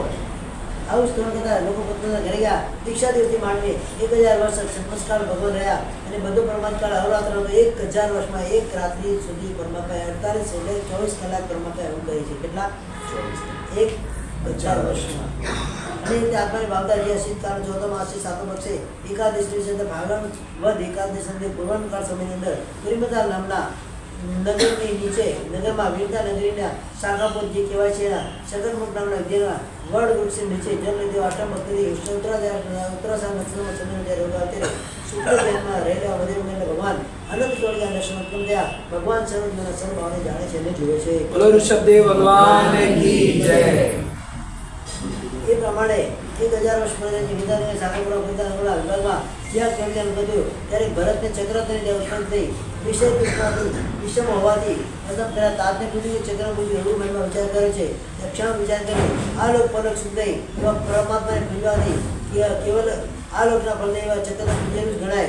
એ પ્રમાણે સમજ વિચાર કરી ભરત ઉપાલમ આપનારી વરુદેવ માતાના હાથીના સ્તંભ પર બેસાડી આગળ બેસાડી અને સર્વ રીતે નંદન કરવા ગયા. અને નજીક એવા સમજને આવે ત્યારે માતાને કહે છે ઋષભની શોભા શ્રી કહો રે અવશ્ય તારા સ્વપુત્રની પોતાના પુત્રની સમૃદ્ધિને તુજો. અને ભરતે કહેવાયેલી ભરતે આમાં હર્ષપરી કરવાળી પ્રબંધના આંસુ દ્વારા નિર્મળ નીંદવાળી પ્રભુના છત્ર ચમાયથી આદિ પ્રત્યે લક્ષ્મી જોઈ અને વિચારે છે દીક વિવાહેલા જીવને બધા પ્રાણીઓ સ્વાર્થ માટે સ્નેહ કરે છે કે ઋષભદેવના દુઃખથી રોડતી મારી આંખો પણ હવે ત્યારે ઓઝલ થઈ જો આવી છે. ઋષભ તો આપણે દેવ અને દાનવ દ્વારા સેવતો આવી સમૃદ્ધિ ભોગવ દેવો મને સુખપૂર્વક આવ્યું સુખ વાર્તા પણ મને સાતા પણ પૂછતો નથી. હવે આ સ્નેહ વિચારજો આપણે ભાવના ભાવતા મરુદેવ માતાને કેવળ ઉત્પન્ન થયું અને ક્ષણવારમાં આયુષ્ય પૂરું થયું અને મરુદેવ માતા ત્યાંથી મુક્તિમાં ગયા. અને આ અવસરની કારણે સૌથી પહેલા કેવળ જ્ઞાન પ્રાપ્ત કર્યું આદિના બ્રહ્માને અને મોક્ષમાં પણ થયું મરુદેવ માતા. કઈ કલ્પના કરે છે આ વિશ્વમાં પોતાની જેને 1000 વર્ષ સુધી પૃથ્વી પર ભમી જે કેવળ રત્ન પ્રાપ્ત કર્યું એ સ્નેહથી તત્ક્ષણ માતાને આપી દીધું. અને આ જગતના એ બળી છે માતાથી જે પુત્ર માટે મુક્તિરૂપી કન્યાને જોવા માટે પહેલા મોક્ષમાં ભગવાન પણ સમજમાં ધર્મને કહેતા ભારતના ઋષભ આદિ 500 પુત્રો જે છે અને 700 પુત્રો દીક્ષા લીધી. એમની વચ્ચે ઋષભ આદિ 84 પરમાત્માને ગંધર્વ ત્યાં બ્રાહ્મી પણ દીક્ષા લીધી. અને ભરત શ્રાવક થયા ત્યારે વ્રતને ગ્રહણ કરતી સુંદરીને આ શ્રી રત્ન થશે એવી બુદ્ધિથી ભરતે એને રોકી અને સાવિકા થઈ. આ પણ ચતુર્શની સ્થાપના ત્યાં થઈ. અને કચ્છમાં કચ્છ વચ્ચે બધા જે તાપસમાં ભગવાન પાસે આવ્યા પાછી દીક્ષા લીધી. અને ભરત એ ચક્ર દ્વારા જે મરુદી માતાનો શોખ એને દૂર કરાવી દિવસ સંસ્થાનમાં ગયો. અને ભરત ચક્રની પૂજા કરી શુભ વિશે પ્રાર્થના કરી અને 60,000 વર્ષ ભરત ક્ષેત્રના 6 ખંડ જીતી પોતાના ઘરમાં આવ્યો. ચક્ર બહાર રહ્યું ત્યારે ભરતે તેનો કારણ પૂછે ત્યારે બધાનો કહે છે કે તમારો 98 જે ભાઈઓ છે 99 ભાઈઓ છે હજુ તમારા વશમાં આવ્યા નથી. ચક્રવર્તીનું ચક્ર ત્યારે જ અહિંસામાં પ્રવેશ કરે જ્યારે 6 ખંડની તમામ પૃથ્વી પર એ ચક્રવર્તીના તાબામાં આવી જાય તો એના પહેલાં કરેલી એટલે બધા તો જીતી લીધા હજુ 99 ભાઈઓ જીત્યા નથી. તો ત્યારે ભરતે 98 ભાઈઓને તમે મારી આજ્ઞા સ્વીકારો એ દૂધ મુક્તિ કેવડાયું. એ લોકો બધા એકલા થઈને એની આજ્ઞા શા માટે મારી આજ્ઞા મારી કેવી રીતે કરી એ કેવું તો ભગવાન પાસે જઈએ. ભગવાને પણ શુદ્ધ પોતાના સૂત્રના 42 અધ્યાયની કલ્પના કરી એમને પ્રતિબુદ્ધ કરી અને બધાને દીક્ષા આપી. હવે આ મોંમાં ફસાવા જેવું નથી. તમે શેર લઈ લો એ તમે જીતી ગયા. પછી બાહુબલી પર દૂધ મૂક્યો એ પણ ક્રોધથી અંતર દર્પદો સ્વસંગીતયુક્ત સન્મુખારી ભરત સાથે 12 વર્ષ શુદ્ધ કર્યું. બાહુબલી ભરત કેટલું શુદ્ધ થયું? 12 વર્ષ શુદ્ધ કર્યું. હવે પણ હાર્યો નહીં. ત્યારે ઘણો જનસાર જાણી નિદ્ર મારે આગળ કહ્યું તમે 5 યુદ્ધ કરો. દ્રષ્ટિ વાઘ યુદ્ધ મુષ્ટિ યુદ્ધ અને દંડ યુદ્ધ 4 યુદ્ધ કરો તમે. એ પણ ભરતને ચારે 4 યુદ્ધમાં ભરતનો પરાજય થઈ. અને ભરત વિચારે ચક્રવર્તી આ કેવું જે કૃષ્ણ મહારાજ બોલતા હતા ને વાસુદેવ આ ક્યાં વિચાર કરે છે ત્યારે ક્રોધથી અંતેલા ભરતે બાહુબલી પર ચક્ર મૂક્યું પણ એક ગોત્રી હોવાથી સગોત્રનો ચક્ર ક્યારે વાર કરતો નથી. એટલે બાહુબલીને પ્રદક્ષિણા કરી એ ચક્ર પાછું હાથમાં આવી ગયું. બાહુબલી વિચારે છે આ નીતિ યુદ્ધ છે. ઇન્દ્ર મહારાજાએ કયું યુદ્ધ કીધું હતું? નીતિ યુદ્ધ કરવાનું કીધું છે. મારી પાસે શસ્ત્ર નથી ને આ શસ્ત્ર ઉપાડીને યુદ્ધ કેવું થયું? અનીતિ.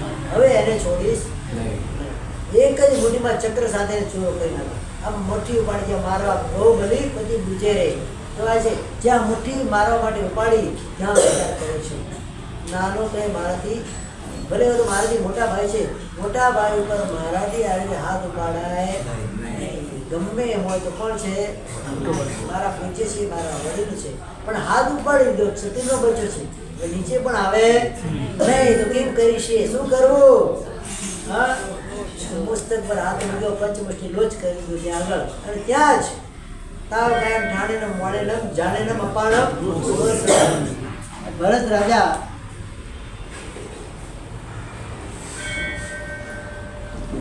ત્યાં આગળ વિચાર કરે છે. હવે દીક્ષા તો લઈ લીધી, દીક્ષા થઈ ગઈ, જાતે સ્વયં દેશી દીક્ષા લઈ લીધી. પરમાત્માના સમોસામાં જાય તો 98 ભાઈઓ કેવડી થઈ જાય ખબર છે, એ બધાને વંદન કરવા છે. મારાથી નાનાને વંદન કરે તો કેવળ જ્ઞાન પ્રાપ્ત કરે છે, અને જ્યાં વંદન કરવામાં આવે નહીં. શું દીક્ષા લઈને જ આ સંઘમાંથી નીકળવું, એટલે કોઈના પણ વેણા ટોણા સાંભળવાના આવે નહીં, કોઈના સમજી લેવાનું. બીજા તો કોઈ કરતા નહીં, ઘરના જ કરે. હવે શું છે, આ ઘરમાં મારે રહેવા જેવું નથી, હવે ક્યારે નીકળું?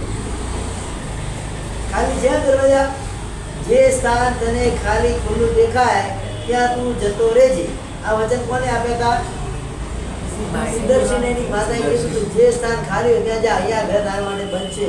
અને ક્યાં નીકળી ગયા? તમને પણ ક્યારેક કોઈ કે મોડા વહેલા આવવાનું થાય, અને ક્યારેક કે જે દરવાજો ખુલ્લો મળે ત્યાં જતો રહેજે. આ દરવાજો 24/7 ખુલ્લો રહેવાનો છે. પછી કહી દેવાનું પાછળ મત આવજે. હા, લેવા જાઉં છું. શું પાછળ લેવા માટે ના આવતી, હવે હું તો જાઉં છું, બસ એમ કરીને આવી જજો અહીંયા આગળ. અહીંયા બધાના માટે ફૂલ વેકેન્સી ખાલી છે, કોઈ ટેન્શન છે નહીં. અહીંયા આગળ 98 ભાઈની પાસે જઈ અને કઈ રીતે એમને વંદન કરું, એટલે કેવળ જ્ઞાન ઉત્પન્ન થશે ત્યારે ભગવાન પાસે જઈશ એમ વિચાર કરે. 1 વર્ષ સુધી કાર્યક્ષેત્રમાં રહે છે. શરીર આખું મેરડી મીટાઈ ગયું છે, હાથી વગેરે પશુ આવે એના શરીરે દર્શન વગેરે કરે છે, બધું કરે છે. 1 વર્ષ પછી ભગવાને બ્રાહ્મી અને સુંદરજી બંને દીક્ષા લીધેલી હતી, બંનેને મોકલ્યા. જાઓ તમારા ભાઈને કહેવો વીરા મોરા ગજ થકી ઉતરો, ગજ ચડે કેવલ ન હોય.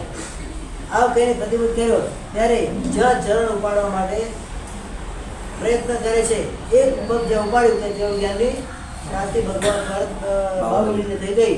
ભગવાન પાસે જે ચિરકાળ વિધ કરી ભગવાનની શાંતિ મોક્ષમાં ગયા. ભરત પણ ચિરકાળ ચક્રવર્તીની લક્ષ્મીને ભોગવી એકવાર આરિશાપુરમાં વીટીથી સુની એવી પોતાની આંગળી જોઈ, અને તે બાને ભાવતા વાળતા પ્રાપ્ત કરી. 10,000 રાજ્યો સાથે દેવતા દ્વારા અપાયેલા લિંગને એટલે સંયમ લઈ ચિરકાળ વિહાર કરી એ પણ મોક્ષમાં ગયા. સરબતી ખાલી પરિવારનું વર્ણન કરશું.